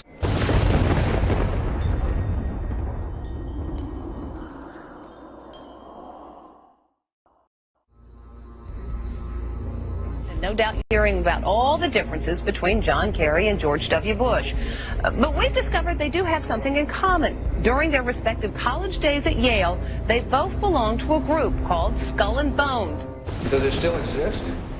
The thing is so secret, I'm not even sure it still exists. Former Skull and Bones members and current members have been presidents, heads of the CIA, senators, heads of business. I mean, huge, huge corporations. These people have the network that brings them to such a position of power that most people could only dream of. You both were members of Skull and Bones, a secret society at Yale. What does that tell us? Not much, because it's a secret. Is there a secret handshake? Is there a secret code? I wish there were something secret I could manifest. 322, a secret number? There are all kinds of secrets, Tim. You were both in Skull and Bones, the secret society. It's so secret we can't talk about it. What does that mean for America? The conspiracy theorists are going to go wild. I'm sure they are. I don't know. I haven't seen the web. Number 322?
she's come pretty close. She was part of a team that successfully recorded part of the initiation ceremony that takes place in the tomb's courtyard. Okay, you have the doorway here. Yeah. Okay, then to the right you have a hedge, and then Yeah. you have an evergreen tree. If you follow that line straight back, courtyard's in there. Ah, okay. So that's where they have the ceremonies in the outdoor part of it. Part of it was indoors. So we only got to see the outdoor part. Right. We only got to, and to listen to the outdoor part. God only knows what went on indoors. And what did you hear? What was it you know? You managed to get this unique It was access to it. disgusting. It was gross. I mean, they were pretending to murder people. What was the tone of it, though? Was it jokey or was it Vicious. quite... No, it wasn't jokey at all. It was sick. It's about the only thing to describe it. It was sick.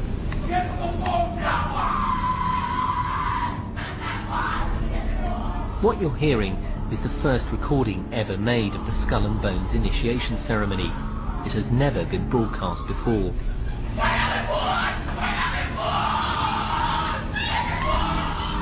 15 new members of the club are being introduced into the macabre rituals of Skull and Bones by the senior students who are about to graduate.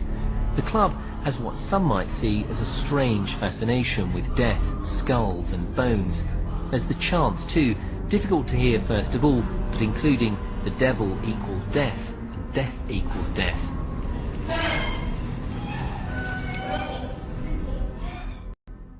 This is an elaborate, occult, ritualistic entry into this group that they are now a member of for life. This culture of death and the occult continues long after college. Later on in life, these pagan rituals carry on in the redwoods of Sonoma, California. And what is the Bohemian Grove? Well, it's a kind of summer camp for the powerful, an all-male gathering in great secrecy. This group was formed in the late 1800s by artists, industrialists, and politicians. Bohemian attendees worship the owl as their deity. The Aztecs, Mayans, and other natives of Mesoamerica considered the owl a symbol of destruction and death. This is why the opening ritual for the club is the cremation of care. During the ritual, the effigy of a baby is rowed across the water by the Grim Reaper and given to a high priest, who then tosses it on a fiery sacrificial altar of a 40-foot owl god. It is an earth-based ritual in which care is burned away. The conscience is symbolically cast aside so that they may ignore the pain they have inflicted on others for the advancement of their own agendas. With this ceremony called the cremation of care, that begins the two-week encampment where the body of dull care, symbolizing woes and concerns, is burned on an altar in front of a big owl statue. When that ceremony ends, they all start to cheer and yell. Now a question. What have Herbert Hoover, Art Linkletter, Jack London, and Richard Nixon all had in common? Well, they've all been members of the exclusive all-male Bohemian Club in California, where every year at this time the elite from around the country get together for 2.5 weeks of fun and games. Among its members are businessmen like Leonard Firestone and Edgar Kaiser, and political figures like Gerald Ford, Henry Kissinger, William French Smith, and George Shultz. President Reagan, Vice President Bush, and Defense Secretary Weinberger are members of other camps. Richard Nixon is a Bohemian, and so are high-ranking executives of such companies as Eastern Airlines, Standard Oil of Indiana, and Bank of America. For the most part, the men of Bohemian Grove are over 50, highly successful, and, according to many employees, politically conservative. Membership in the Grove is by invitation only, and is determined by such factors as social standing, occupation, and personal connections. Privacy is one of the Grove's most cherished virtues. Members may not photograph, record, speak, or write about activities at the retreat. While many public officials are Grove members, the press is a distinctly unwelcome guest. We're from ABC News. Well, get back there. Get back there. Can we talk to somebody in the... Get back there. And what you're looking at here, staggeringly, is a group of people, some of the most famous people in America, in long gowns. Behind them there, you see a 40-foot stone owl. And there's the fire between them, next to the lake at Bohemian Grove. Now, one might wonder, understandably, why the people that run the banking, political, economic system and the media in America should be dressed in long robes doing a ceremony to a 40-foot stone owl. I think we should be told.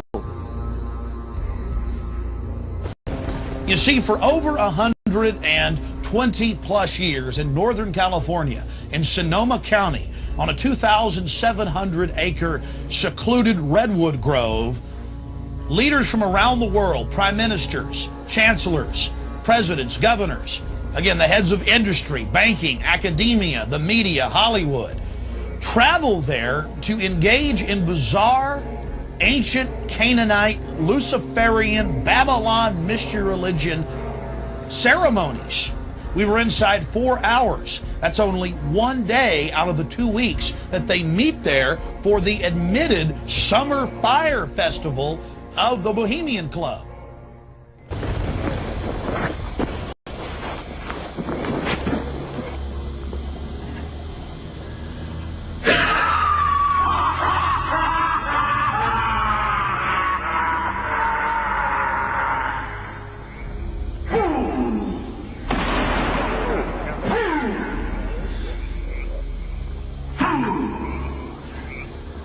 When will he learn that me he cannot slay? Year after year he burned me in this grove, lifting your puny shouts of triumph to the stars. But when again he turned your faces to the marketplace, do ye not find me waiting as of old? Fools! Fools to dream ye conquer care! Nay, thou mocking spirit, it is not all a dream. We know thou waitest for us, year after year within this happy grove. Our fellowship bans thee for a space. Thy malevolence which would pursue us here has lost its power under these friendly trees. So shall we burn thee once again this night, and in the flames that eat thine effigy, we shall read the sign, Midsummer sets us free. Ye shall burn me once again!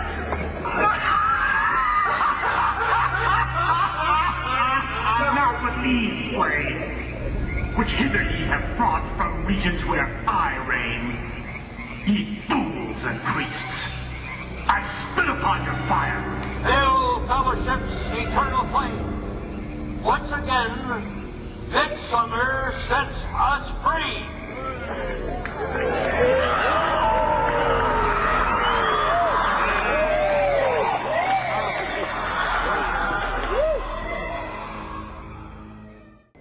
You have to ask yourself why it is that somebody would want to do that, let alone these elite people. And if you look at the elite throughout history, many of the people that achieve pinnacles of power are into the occult. They seek a supernatural way to gain power. Why are Christian conservatives such as the Bushes and Newt Gingrich attending the Grove? And I recognize I'm not going to be invited to Renaissance Weekend or that Bohemian deal where Newt, Rush, and Dick all sit in a teepee naked beating on tom-toms. Does the media barely mention the Grove? Because many of them are in attendance. Late political cartoonist Bill Frank of the San Francisco Chronicle was a reporter thinking about his loyalties to Bohemian Grove as he takes notes for a story. Stories about what happens in these redwoods are hard to come by. A campground statue reminds Bohemians to keep their mouths shut about the Grove. Many world events have been shaped at the Grove, including the creation of the atomic bomb. Discussions at the Grove in the 1930s helped lead to the development of nuclear power and the atomic bomb. Every Republican president since Calvin Coolidge has been a member, as well as many Democrats, including Jimmy Carter. If you look at the membership lists of the Bohemian Grove and the Council on Foreign Relations, the Bilderberg Group, a lot of the key level people are overlapping and are involved in numerous groups. In addition to pagan rituals that take place there, this all-male club also deals with darker themes through the plays Montezuma, which feature Aztec human sacrifice, and Faust, which feature Mephisto. Bohemian Grove that I attend one time at a time. It is the most faggot goddamn thing you will ever imagine. Again, we see people of the highest levels of power involved in the most repulsive and decadent of crimes. They couldn't care less about the code of conduct that's taught in all major religions about treating others the way that you want to be treated. And then they masquerade, they put this false front on that they're like everybody else, because your average person wants to do right, believes in some sort of a karma, believes in some sort of a divine justice in the universe. And so these people need to put on this front that they're like the average Joe in middle America, that they go to church every once in a while, and that they believe in an afterlife and a divine justice. And so they have to put on this front that they're like everybody else in order to get elected and to be accepted and to not have people look at them suspiciously, because if somebody goes around and openly admits that they were an atheist or that they were some obscure religion, people aren't going to throw their support behind them as much, and they're not going to trust them as easily. The reality of this behavior is never revealed to the public, as the media keeps any revelations quiet. Unfortunately, these type of activities continue to this day.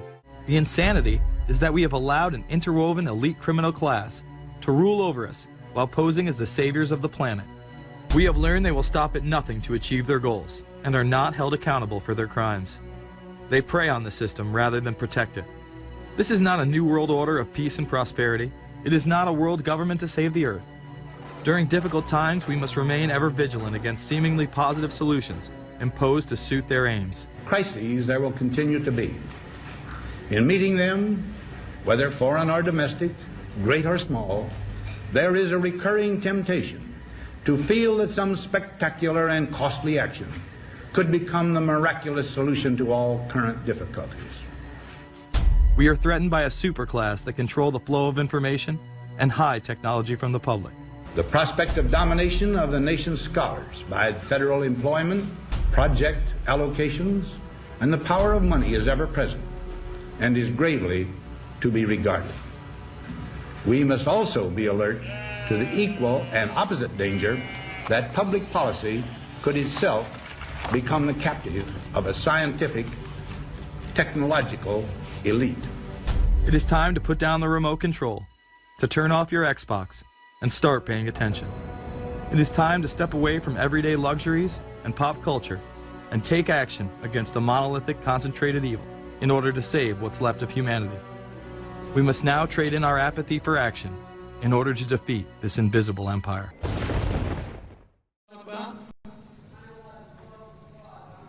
Yeah. A fraud?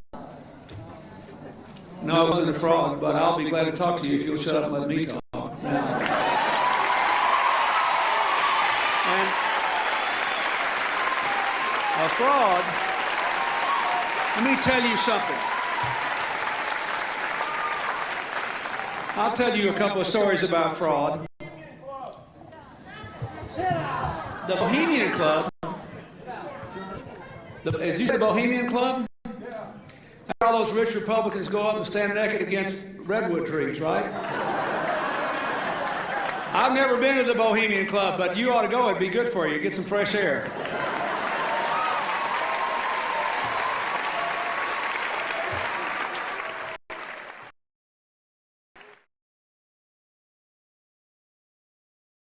We were a rove of 4 presidential administrations. Question. I read a Washington Times article many years ago where you had a comment about the organization, and then now it's been in the Wall Street Journal, it's been in a lot of different newspapers, and that's the Bohemian Grove. And back in, what was it, 1996, when you joined as a Clinton advisor, the Republicans were criticizing you, oh, what about Bohemian Grove? And then you countered them by saying, hey, I don't run around in the woods naked. What did that mean? Here is the before-mentioned Washington Times article where he said, I didn't run around naked like they do.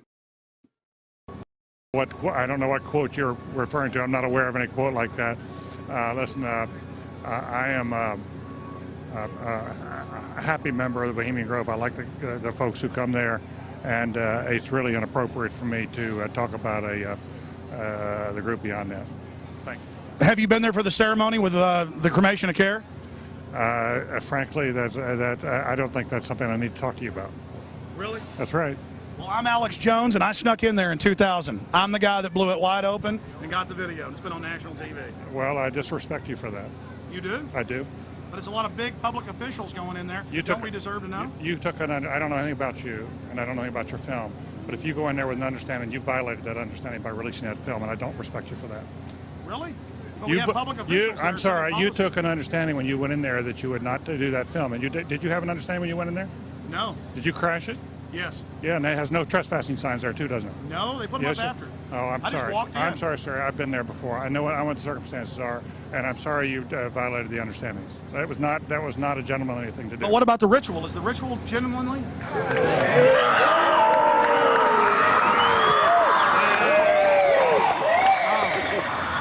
Sir, everything I don't owe you this comment. I know. I appreciate it. This is what's called ambush journalism, and I disrespect you for that as well. So thank you ever and goodbye. been in the ritual?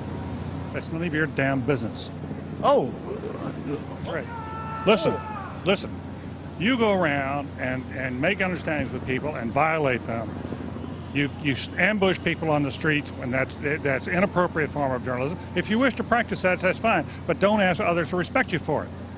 If you want to, you can do. You're a free American, like anything you want. If you want to be uncivil and rude and ungentlemanly, that's up to you. But don't expect the rest of us to say, "Oh well, you're there, Mr. Gergen." I'm sorry, nobody sets policy in there. We try to be gentlemen, and obviously, you don't belong there. Weaving spiders come out here. Yeah, that is a three-pointer. Woo! Look how strangely he behaved when we brought it up. Why is he acting so secretive? And why did he get so angry when he discovered that we'd snuck in? You see, they take it very, very seriously. This is one of the hallmarks of the occult and secret societies. The word occult means secret. Secrecy is part of their religion.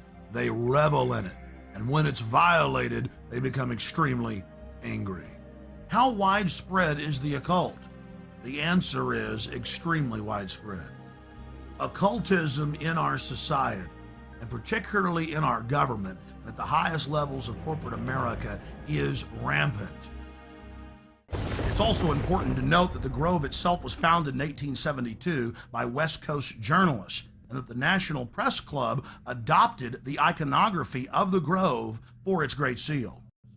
There are three major icons used in the cremation of care ritual: Moloch, the owl idol, the curved staff carried by the high priest, and the eternal flame lamp, the Arabian-style lamp, which the priest uses to ignite his torch, which he then uses to burn the human effigy, Care. Our social lives, going to the football game or the PTA, a little bit different than your average world leader or corporation chief. No, in their spare time, they worship Moloch and mock human sacrifices. We just need to get used to that and accept him as our leaders. Your neighbor engaging in mock human sacrifices to Moloch, the demon idol that was worshipped all over the Mediterranean and the Middle East, would you let that neighbor walk your dog or house sit, or how about babysit your children?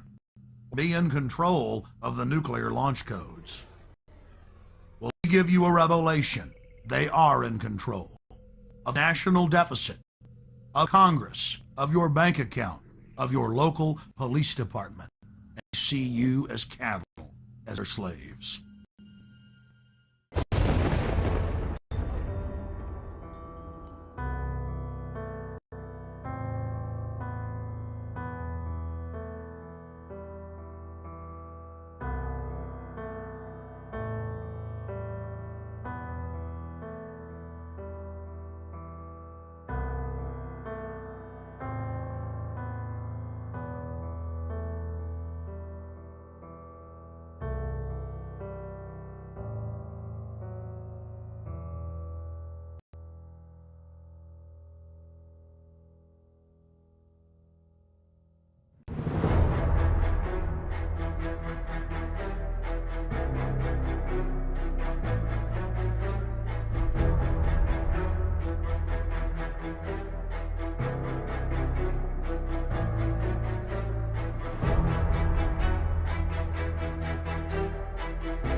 George Bush takes his inspiration from what he learned in Skull and Bones and from the Thule Society that Hitler and Goebbels and Goring cut their teeth in, Bohemian Grove, these evil organizations that perpetrate the ugly things that these criminals are doing to this country for which they must be held accountable.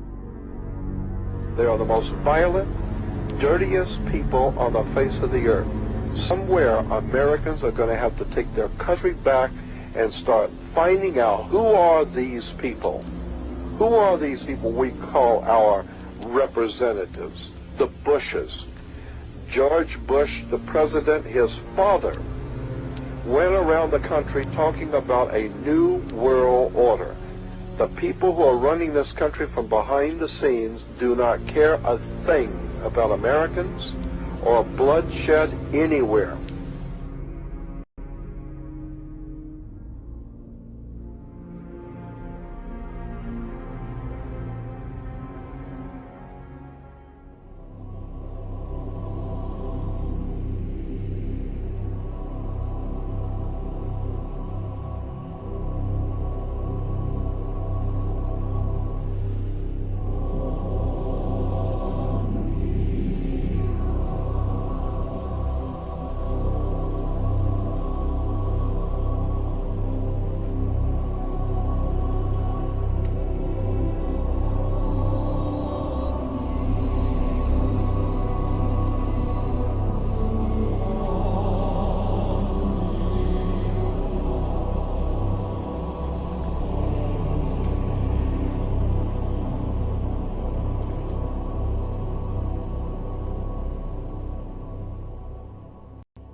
I mean, we could do anything we want. We just got to believe in it. And our beliefs and the way we carry ourselves and the way we act is the most important thing in this world. And we shouldn't be afraid to be who we are because based on intimidation and fear. This government uses fear and depression as their major tools of oppression. And we have to understand we can't be scared. We can't be depressed. We have to think positively. We have to do good things. And it's not about me. It's not about individuals. It's about all of us standing up for what's right. And when we all stand up, that's going to be the significant amount of change that we're going to see in this world. That's going to be the time where we're going to take this country back for what it's supposed to be, truth, liberty, and love. And that's the main principles behind We Are Change. Standing up there as individuals, empowering ourselves and motivating more people to stand up with themselves. You know, and again, don't ever be afraid to be who you are. Don't ever be afraid to speak what you know. Just get out there, believe in yourself, and you have a short life to live. Make sure you live a good one.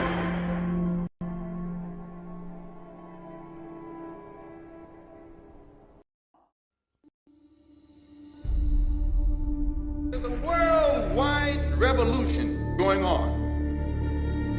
And in my opinion, the young generation of white, black, brown, whatever else there is, you're living at a time of extremism, a time of revolution. What is it revolting against? The power structure. The American power structure? No. The French power structure? No. The English power structure? No. Then what power structure? An international Western power structure. And I, for one, will join in with anyone, don't care what color you are, as long as you want to change this miserable condition that exists on this earth. And there's got to be a change. People in power have misused it, and now there has to be a change, and a better world has to be built, and the only way it's going to be built is with extreme methods. So what you and I have got to do is get involved. You and I have to be right there breathing down their throat. Every time they look over their shoulder, we want them to see us. Once those intentions are made known, we can get to the nitty-gritty of the problem. We can get to the core of the problem. We can get to the root of the problem. And then we can correct the problem.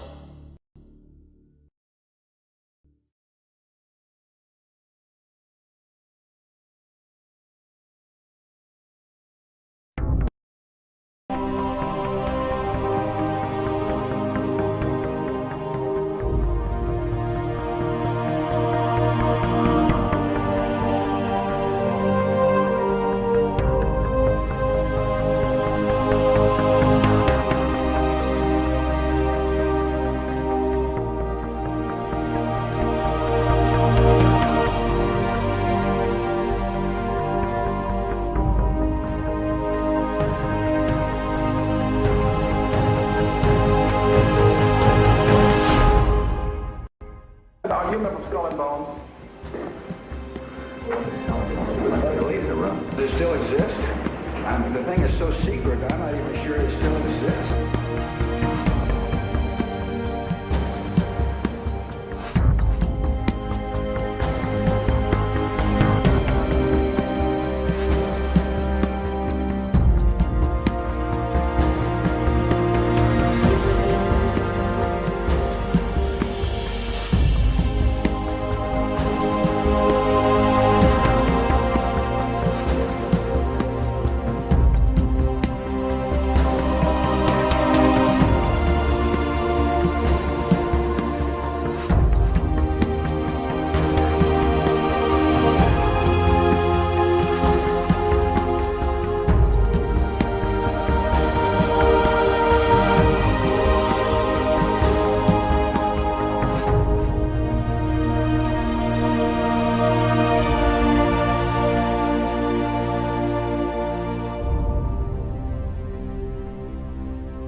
Thousands of years, tends to be kept in the bowels of these blood oath secret societies. And by that I mean the Shriners, the Freemasons, the Odd Fellows, the Illuminati, the Order of the Palladian. There are literally dozens of names down throughout the centuries that this goes by. But it has to be in one of these groups where you have to swear to kill a fellow member of the society if they reveal the secrets, or you yourself be killed by a member of the society if you reveal the secrets. That's what blood oaths are. And they start out bad, but they get worse as you go up in the organization.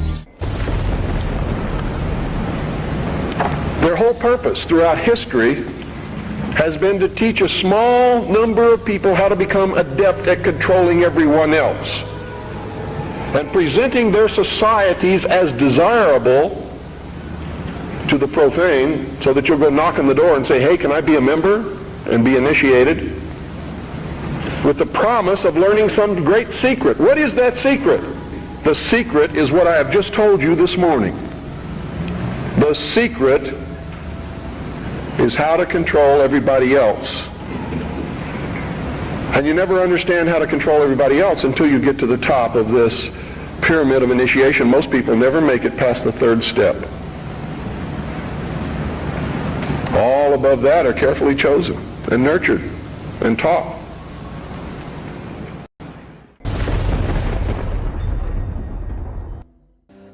As with all secret societies, you have levels, and if you're on the lower levels, you don't even know they're upper levels. They don't even tell you. You bump into it by accident, or someone comes along. Now, in Scottish Rite, that's something different, because they know that there's a... But before then, and basically secret societies, let's go to ancient Egypt. To the ancient Egyptians, the priest would tell the serfs, the guys that tilled the land, they would say, the sun is God, okay? And so they accepted that very low-level interpretation, all physical.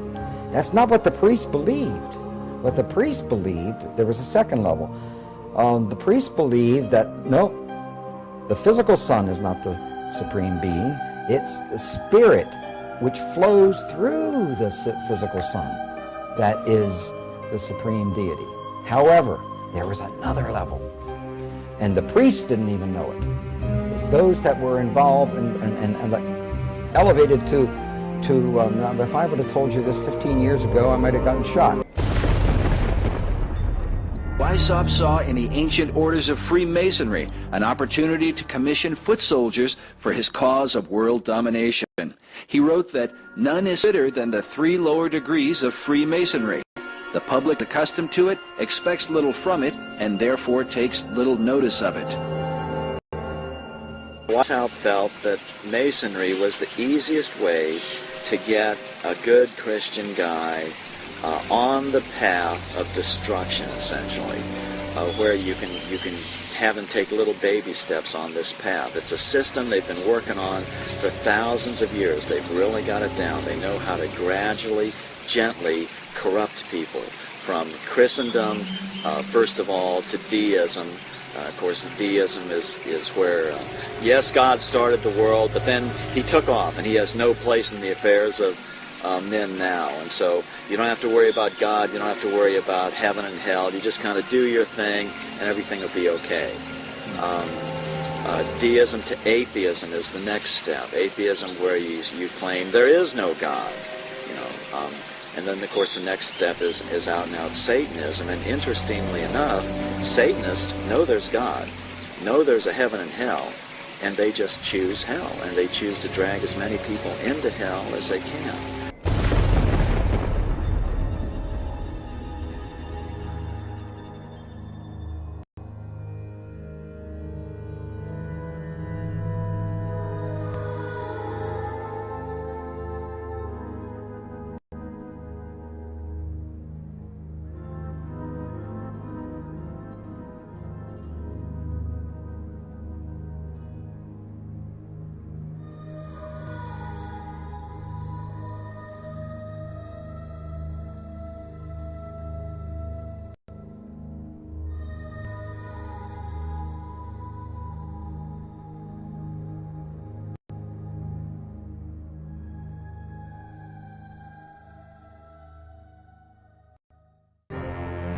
The religion of Masonry, while often cloaked with Christian titles, is actually based upon the ancient mystery religion of Babylon and Egypt.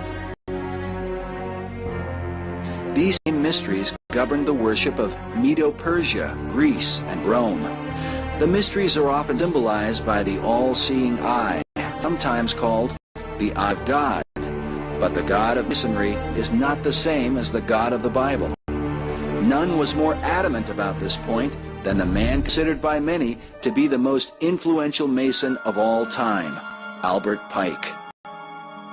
Albert Pike was a Confederate Civil War general who was the head of American Freemasonry in the post-Civil War period. He was probably he's certainly the most important American Mason. His book, Morals and Dogma, is required reading for every Freemason. He says on page 624, the 28th degree, Teachings of the 28th Degree, he says, quote, Masonry is identical with the ancient mysteries. Okay? And then he goes on, he says, we reproduce the speculations of the philosophers, the Kabbalists, the mystiques, and the Gnostics, unquote. Well, these were all systems, religious systems, that worshipped Lucifer. Pike probably mistakenly reveals his true intent, because he speaks of Lucifer frequently. When he says we are identical to all the mysteries, the mysteries were all brought under God's condemnation and destroyed at one point or another in history. From the Babylonian mysteries to the Egyptian mysteries to the peoples living in the land of Canaan. When, you know, the major reason God destroyed them, he ordered them to be killed, man and women and child, as they were all worshiping Satan. Now see, Masons distinguish between Lucifer and Satan. Masons believe that Lucifer is the light bearer, the good God, and that the Christian God is called Adonai, the evil God. They use as their justification that if the Christian God was a good God, then there wouldn't be this Garden of Eden problem where because you ate of the apple, now you have to suffer and you have to, the sweat of your brow, you have to make your living. Well, women have to give birth in pain, etc. You know, no good father would do that to his children. So the Christian God is the evil God, where Lucifer is the good God, because he'll give you everything you want. He'll fulfill your every desire. In 1908, French occult expert Copin Albancelli wrote, certain Masonic societies exist which are satanic, not in the sense that the devil comes to preside at their meetings, but in that their initiates profess the cult of Lucifer. They adore him as the true God, and they are animated by an implacable hatred against the Christian God, whom they declare to be an impostor. Perhaps Albert Pike's most famous and controversial quote is this one: the true and pure philosophic religion is the belief in Lucifer, the equal of Adonai. But Lucifer, God of light, is struggling for humanity against Adonai, the God of darkness and evil. Because of this, occult author Edith Starr Miller wrote, "Luciferian occultism controls Freemasonry." It is important to remember that the lower ranks of Masonry are largely unaware of the deception of their leaders. Master Mason Manly P. Hall, who said that when the Mason learns the mystery of his craft, the seething energies of Lucifer are in his hands, also made it clear that Freemasonry is a fraternity within a fraternity, an outer organization concealing an inner brotherhood of the elect. Meanwhile, Albert Pike wrote in his famous Morals and Dogma that symbols are displayed to the initiate, but he is intentionally misled by false interpretations. It is not intended that he shall understand them, but it is intended that he'll imagine that he shall understand them. Their whole goal with this philosophy is to teach all men and women that the only end of life is to seek the utmost pleasure and happiness that you can get out of it, because when you die, there's nothing else. That's what they teach. That's what they want you to be. They don't want laws against sexual promiscuity. That's why they don't want families. That's why they don't want marriage. That's why they encourage homosexuality. There's a method to their madness. There's really not much method to yours, because you're operating from a place of ignorance, and until you change that, you're going to be bumbling around, bumping into each other, saying and doing the wrong things, not understanding the nature of your enemy. And if you don't understand the nature of your enemy and the weapons they use, you cannot fight that enemy. You can't fight the battle. You couldn't even be on the battlefield. That's why you're losing the war.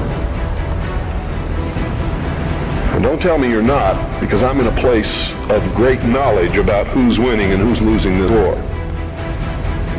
And I can assure you, you're losing the war.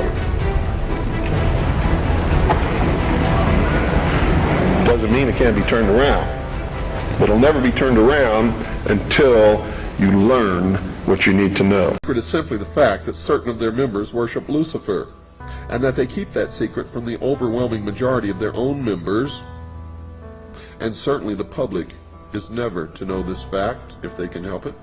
And the evidence to support that conclusion is ample, but only to one who cares enough to look for it. The problem with most people is they don't care enough to look for anything.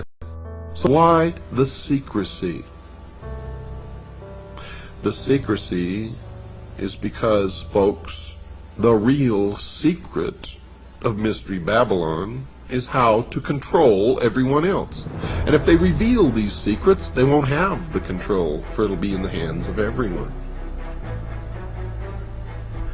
That is the greatest secret of the secret societies. And I can tell you now that most of us have been living in fantasy land for all of our lives. We don't even know anything near what the truth of any matter is. We must begin an honest search. Now Osiris has as a symbol an eye, and that eye, of course, is the sun.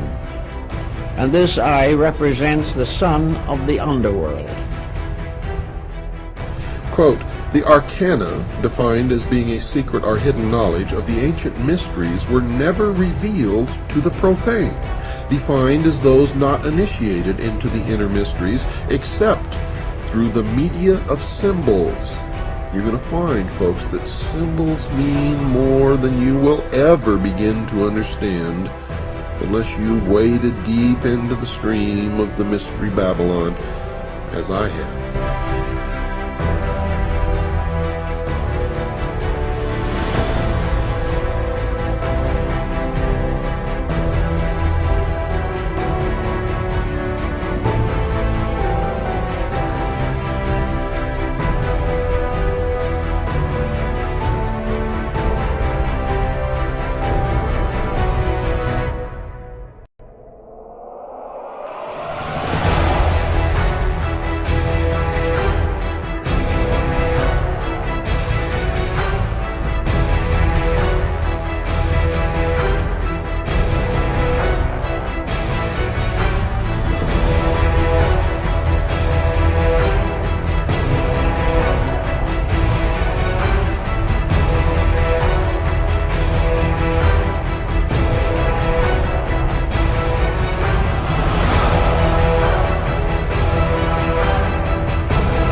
Only a few are aware of the involvement of the Freemasons, and that is why I have chosen to concentrate on that organization, Mystery Babylon.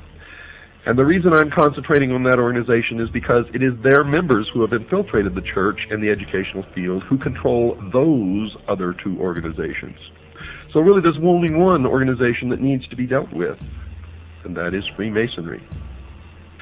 So, Masonry conceals a great mystery inside its temples, one that is connected somehow to the New Age movement. The Masons admit in some of their writings that they too are anticipating a New Age, a series of major changes. Henry Clausen, the past sovereign Grand Commander, the equivalent of their president of the Scottish Rite of Freemasonry, has been quoted as saying this, quote, "We look towards a transforming into a New Age using, however, the insight and wisdom of the ancient mystics," unquote. The Masons claim that the things that they believe in are as old as the ancient civilizations. They also claim that these mystics, the ancient philosophers, had the wisdom of all ages and that somehow this knowledge has become lost through the centuries. Humanity today does not possess this knowledge, but it has become the task of the Masons and other truth seekers who turn out in every case of investigation to be liars and deceivers and manipulators, to rediscover these principles for the benefit of all mankind. Those possessing this knowledge will correct the world's current problems. Some of the Masons also claim to have identified the cause of these problems. One of the most prolific writers on the subject of this lost truth, as I have mentioned earlier, is Manly P. Hall, a 33rd degree Mason.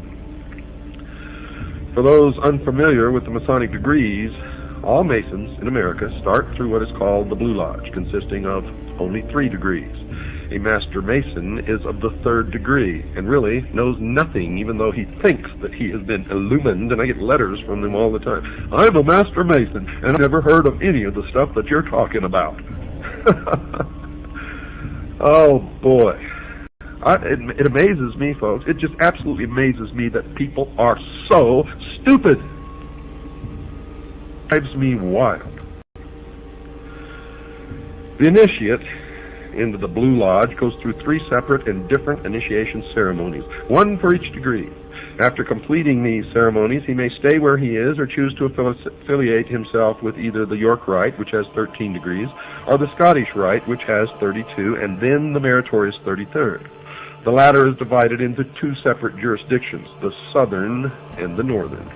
And these are based primarily on state borders, and whether one joins one or the other depends on where the initiate lives.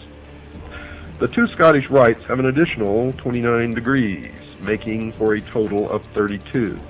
There is one more degree called the 33rd degree, which is honorary, and only a few are invited into that degree, and to even be considered, they must perform some major work toward the completion of the great work, which is the plan to bring about the utopia on earth, the socialist dream. The York Rite has a total of 9 degrees. However, since little has been revealed about this order, we will concentrate on only the Scottish Rite, and in particular the southern jurisdiction. Well, I've since discovered that the York Rite has a total of 13 degrees, folks, not just 9.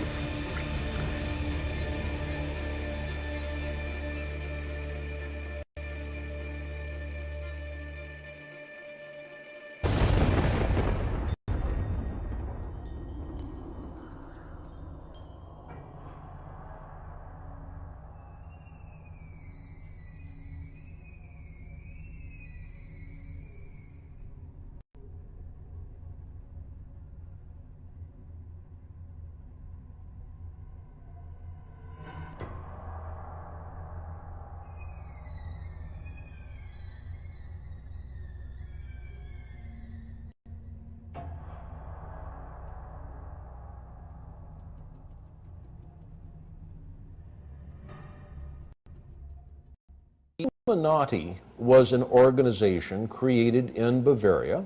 A Freemason named Adam Weishaupt created the Illuminati as an inner circle of Freemasons. And he was very definitely taken by the period of the Enlightenment. He saw liberal democracy and liberal government, not liberal in the sense that we use it today in political talk, but liberal in the sense of giving rights and freedoms to the citizen as an important way to improve the world. And his plan was to create this inner circle of Masons called the Illuminati. That means the enlightened ones. And that this inner circle of Freemasons would then spread out among Masonic lodges, and then the Masons in turn would see to it that their members were put in prominent positions in government, and that then the Illuminati's influence would enable the liberal democratic principles of the Enlightenment to be spread throughout the world. It had three ideals: separation of church and state, controls on the power of the state, and the emancipation of women. Three planks in their platform, if you will. Now, one could say that the Bavarian Illuminati won, because that, in effect, defines Western society. Because the Illuminati plan to change the world in many ways came to pass, some believe the order functioned through the revolutionary movements of the 18th, 19th, and 20th centuries. The cry for revolution around the world seems to have impacted all the countries of Europe and spread beyond to Russia, China, North Korea, and Cuba. But most controversial is the society's influence in America, something hinted at in the very date in which the Illuminati in Germany was founded.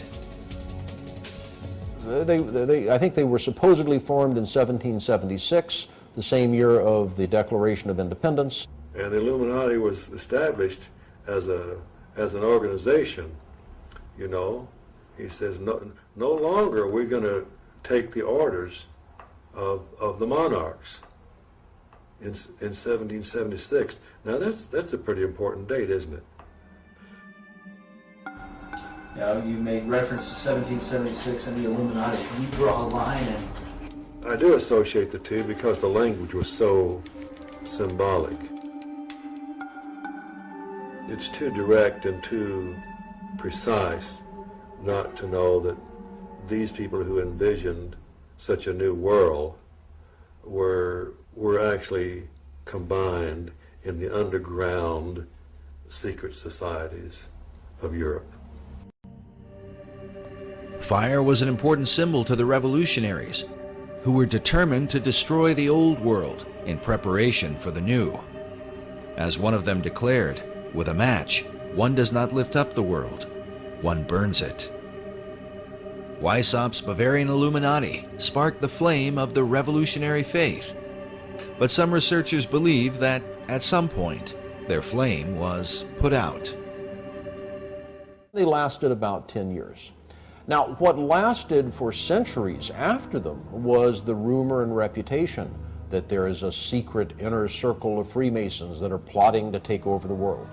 John Robison in Scotland wrote a book, Proofs of a Conspiracy, where he talks about how the Illuminati are trying to take over Masonic lodges, and Masonic lodges are trying to take over the world. But the American lodges, by and large, externally, we know, did not accept that because it wasn't needed. However, it doesn't mean that there were lodges within the United States that did. You had to have had some Freemasons that were members of the Illuminati, but were they in control of any lodges? Don't think so, because it would be against the law. In the lower levels, they could talk all they wanted about it, but to get together as a group, as a function, as Freemasons, they couldn't. There was an Illuminati scare. How frightening is this? We've always known there was a Masonic lodge down the street. Could they be infiltrated by the Illuminati? Are they secretly trying to take over our government? All of this is foolishness. The Illuminati went out of business after about 10 years. They never spread beyond, much beyond Bavaria, certainly never to the United States.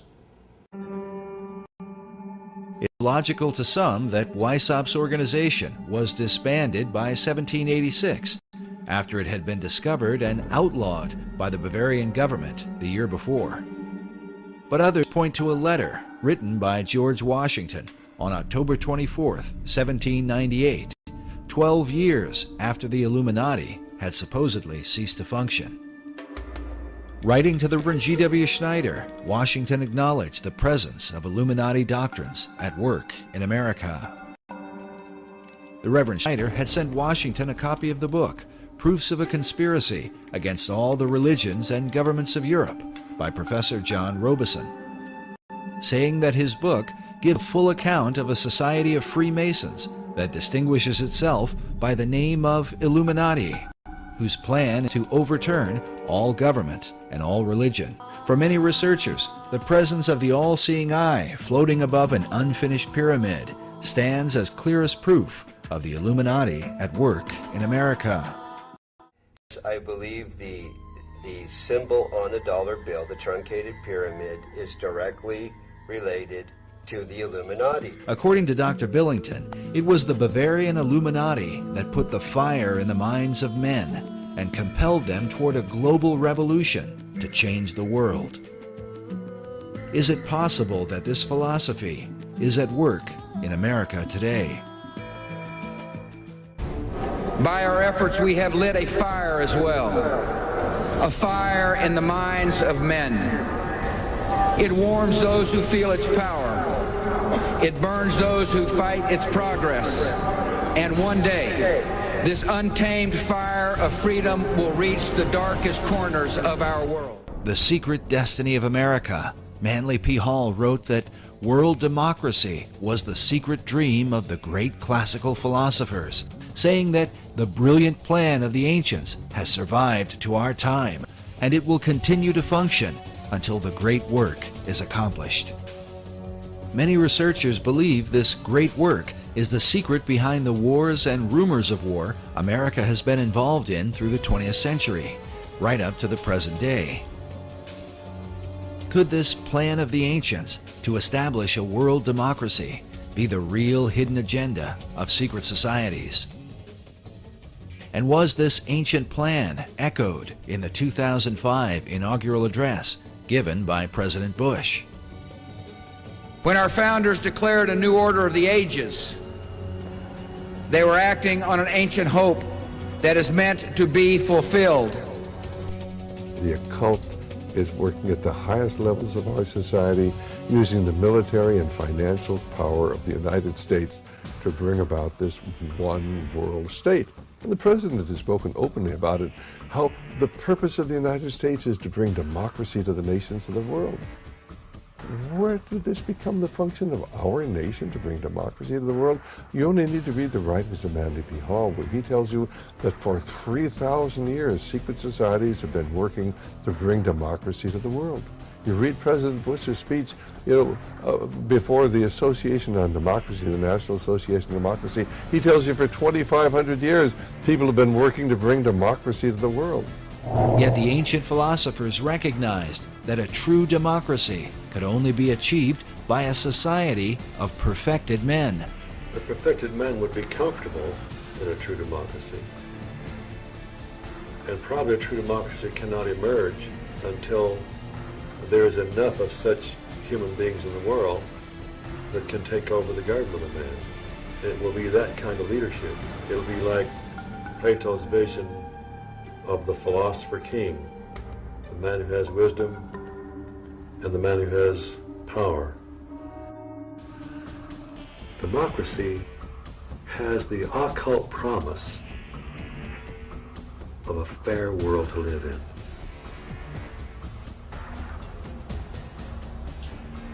Now, you mentioned the occult promise. How would you define a term like that for an audience who's...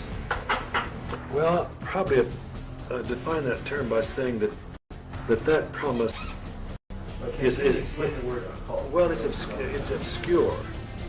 It's hidden, not visible to the normal eye. So an occult promise is something that is inherent, but only visible to those who have that inner vision. So a fair world is a kind of occult promise at the heart of democracy. But is this occult promise part of America's Christian heritage? And if not, could this account for why the many symbols that adorn America's capital city come not from the Bible, but from the ancient mystery religion. And if America were really, truly a Christian nation, what would all of these mythological characters be in our city? Certainly the Christian influence was very strong. From the Christian point of view, we were formed as a Christian nation. But from the occultist point of view and those associated with astrology and the ancient mystery religions, America was, of course, and Washington, D.C. was to represent their position. So you've had the two forces, in America ever since its formation. While it seems that most of America's leaders have upheld Christian ideals, their reason for doing so is often questioned.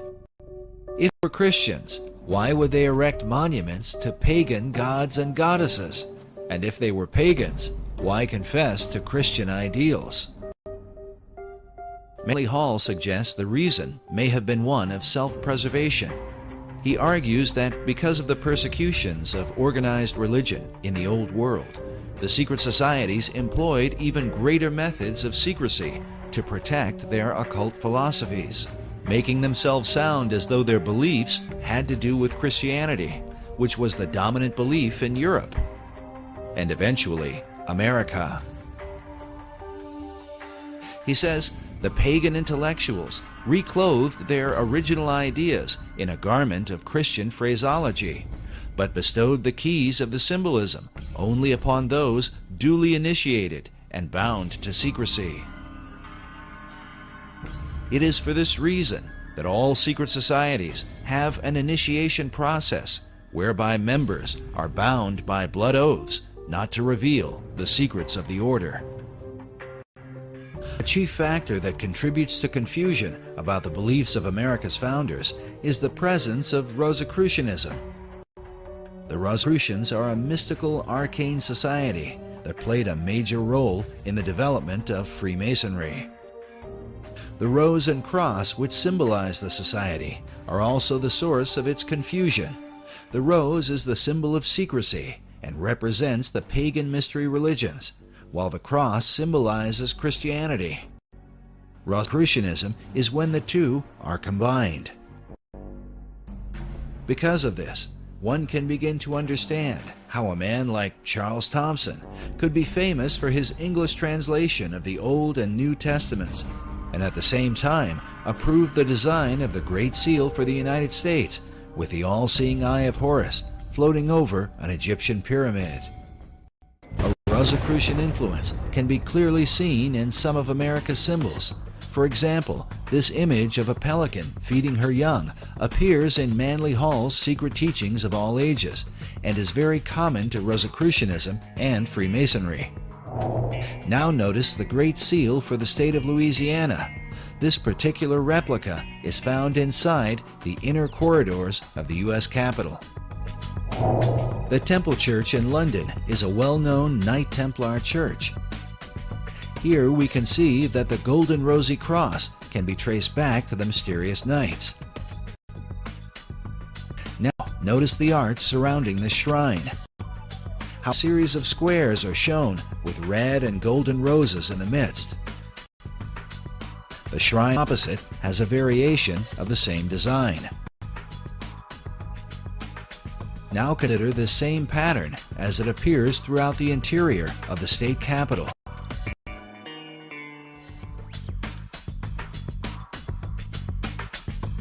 Inside the old Supreme Court room, and in various forms throughout the Library of Congress.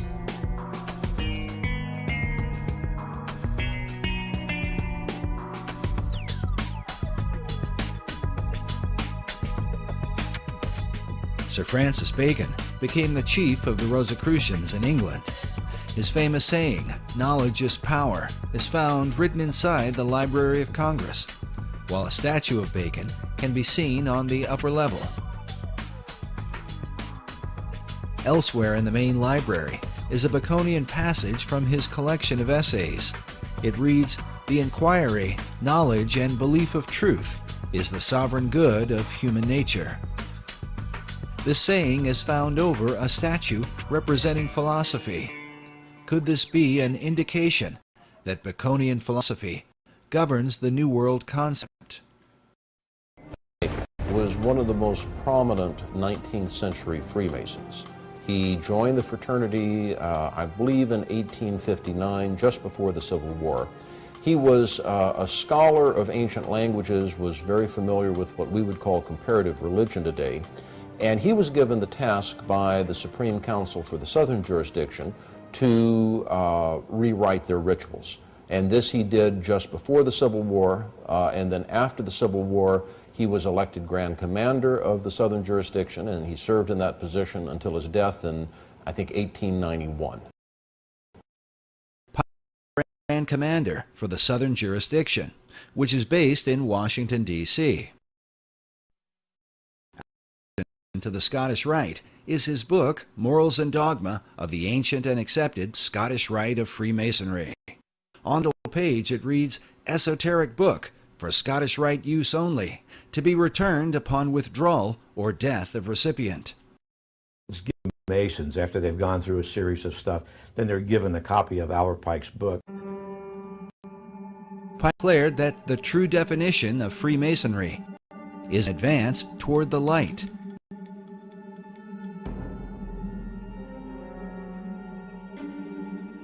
The question then becomes, what is the light of Masonry?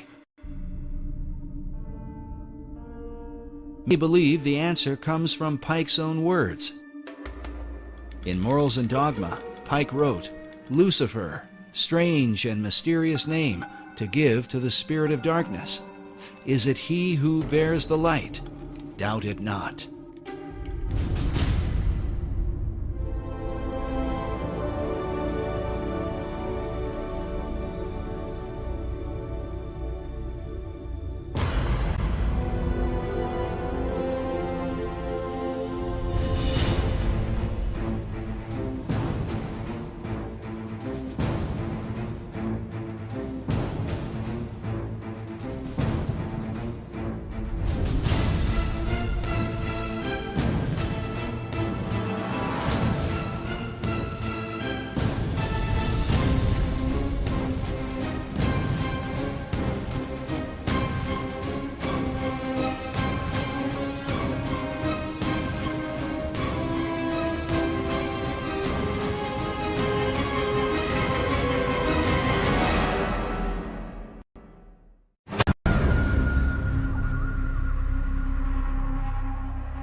Become something like a god. You might be surprised to learn the founders had a similar idea. There is a painting in the Capitol. Yes. Tell me about it. Well, it's a painting that I was shocked to find was there. I said there was a painting called The Apotheosis of Washington. Apotheosis meaning the God-making of Washington. George Washington becoming a god. It seemed almost irreverential. It was like, how can a man become a god? But it really, to my eye, and to other historians' eye, catches this concept of the power of man. Again, can you imagine anyone putting forth that notion of politicians as gods? Right. Here we are in the 21st century. Well, you'd be run out of town. You'd be run out of town. There was a statue of George Washington that sat in the Capitol. He was unclothed. It was a model of a statue of Zeus. It was George Washington as a god. Right. In Scientology, we believe that anybody's abilities are potentially godlike. I believe in God. How, describe God? Wow. Well, I would say for me, it's a really personal question. Well, it is, and you don't have to answer it. It's we can move on if you don't want to answer it. It's entirely up to you. Yeah. It's certainly not a test. Okay. No, I don't mind answering it. I think God, to me, though, is I believe there is a power that I am striving for. I think the best way to describe that would be to name that God, you know. And ideally, I would have to say that I am striving to be that God.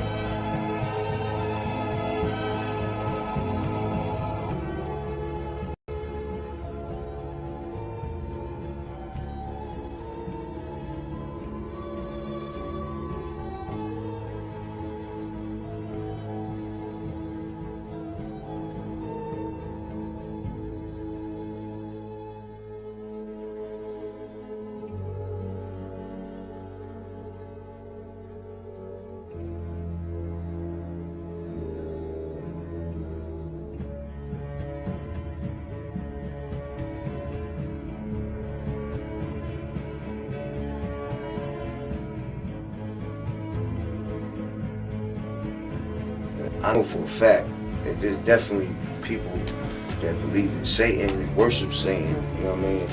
That's real, that exists.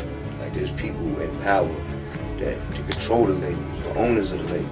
Yeah, that exists. Them motherfuckers is devil worshippers. Like I don't know how many of them, who they are, whatever. But yeah, that exists. That does exist. That's a fact.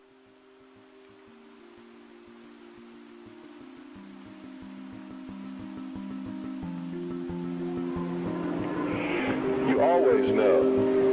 We always know which is the right way and which is the bad way.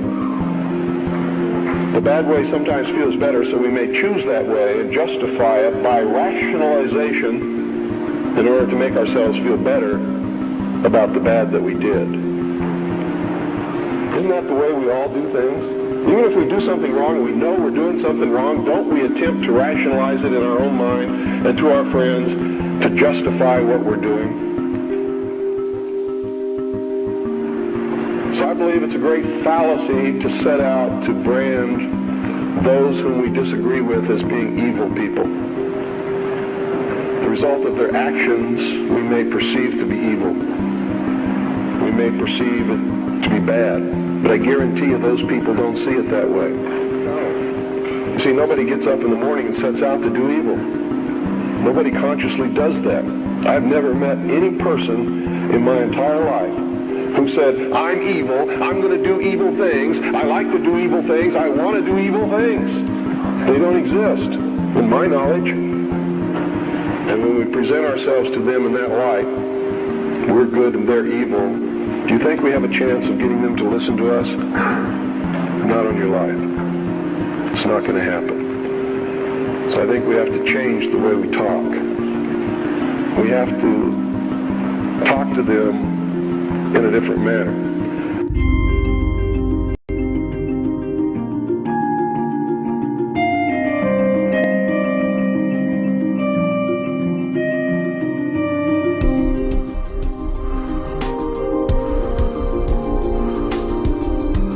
I've learned some things, and I think these things need to be passed on to you. And I think you need to start examining yourself, your agenda, your mission. Who are you? What are you about? What do you believe about America? Is it true? Are you helping to divide us more? Or are you helping to bring us together? Do you really understand what this country is all about?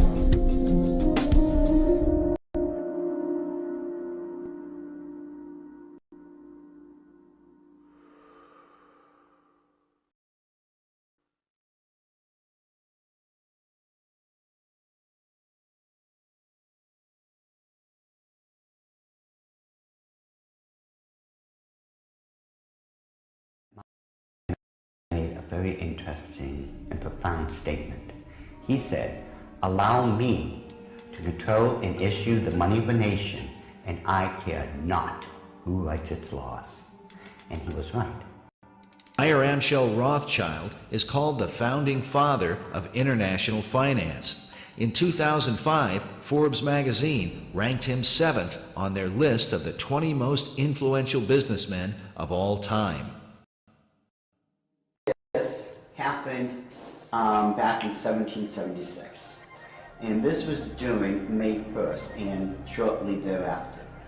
The significance behind that is that on May 1st, 1776, Dr. Adam Weishaupt, who was a devout Jesuit priest, who was given the chair of the professorship of religious studies at Ingolstadt University, was approached by Meyer Amschel Bauer, who would later change his last name to Rothschild, along with 12 of his most financially influential friends. They knew Weishaupt at that particular time was not only a genius when it came to the occult world, but Weishaupt also had an axe to grind, because it was the Catholic Church that just recently defrocked him. He was no longer a Jesuit priest, and he was going to send a message to them, to the monarchies of Europe, and to all other people who would try to have their will over his.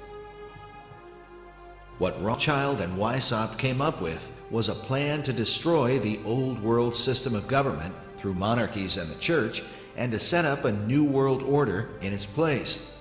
This is said to be the great plan of all the secret societies.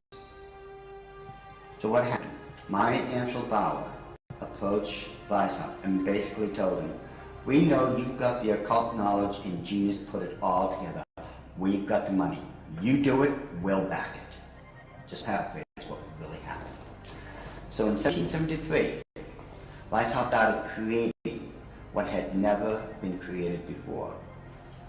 The idea of Illuminism had always been around, ever since the days of Babylon, with the co-founders of being that Nimrod and Semiramis. But no one had ever been able to actualize it. However, May 1st, 1776, the Order of the Illuminati had become a reality under the auspices of Dr. Adam Weishaupt.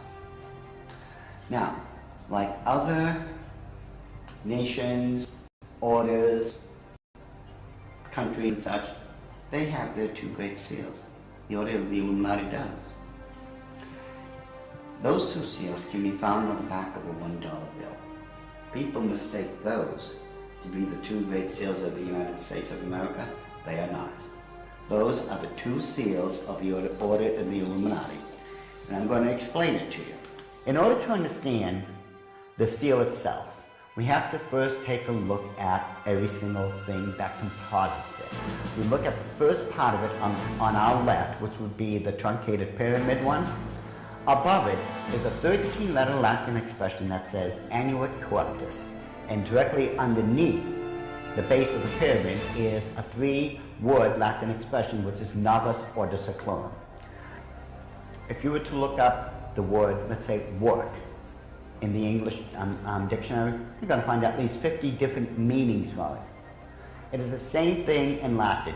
Different words have different meanings. They have more than one meaning. The word seclorum, one of the definitive meanings is secular. Something that is secular is of the world. So it is proper, very proper, to translate the bottom as New World Order, the Novus Ordo Seclorum. The whole of it is saying, announcing the birth of a new world order. This would be Dr. Adam Weishaupt himself, the very first head of the Order of the Illuminati.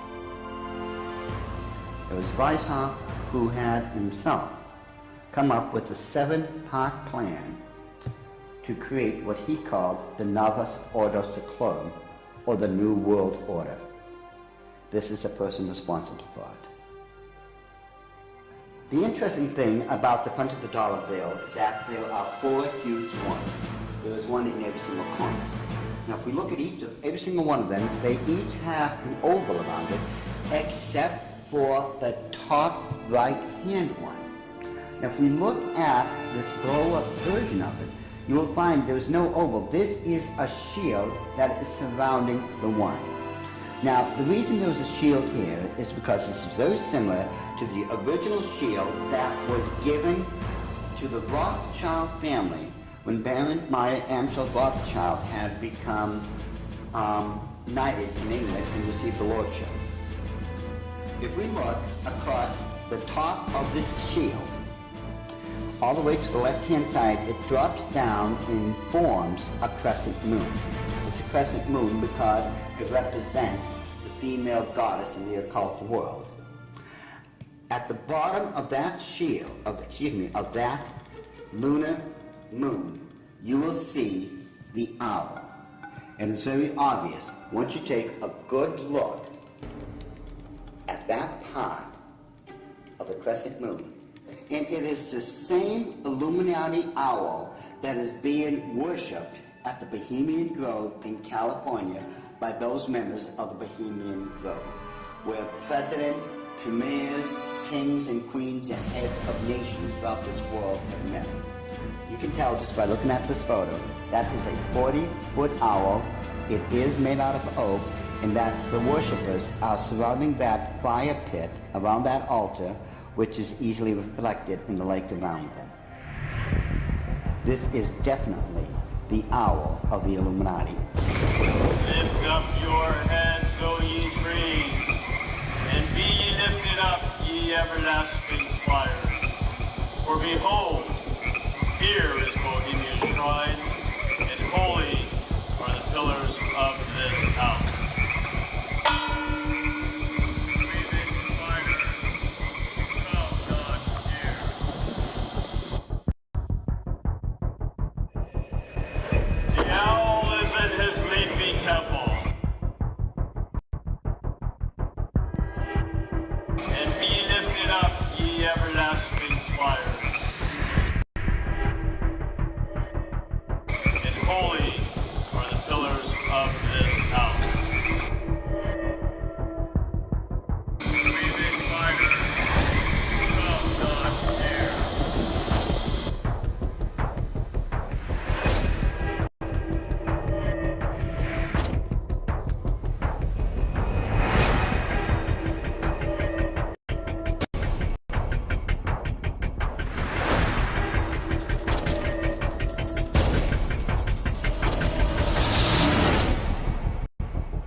You will overcome darkness. You will be enlightened.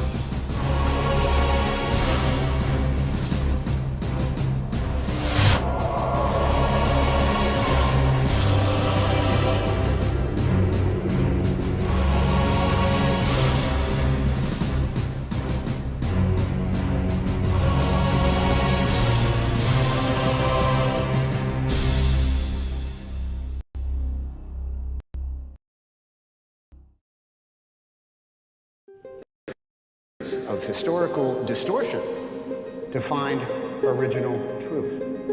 Tonight, this will be our quest.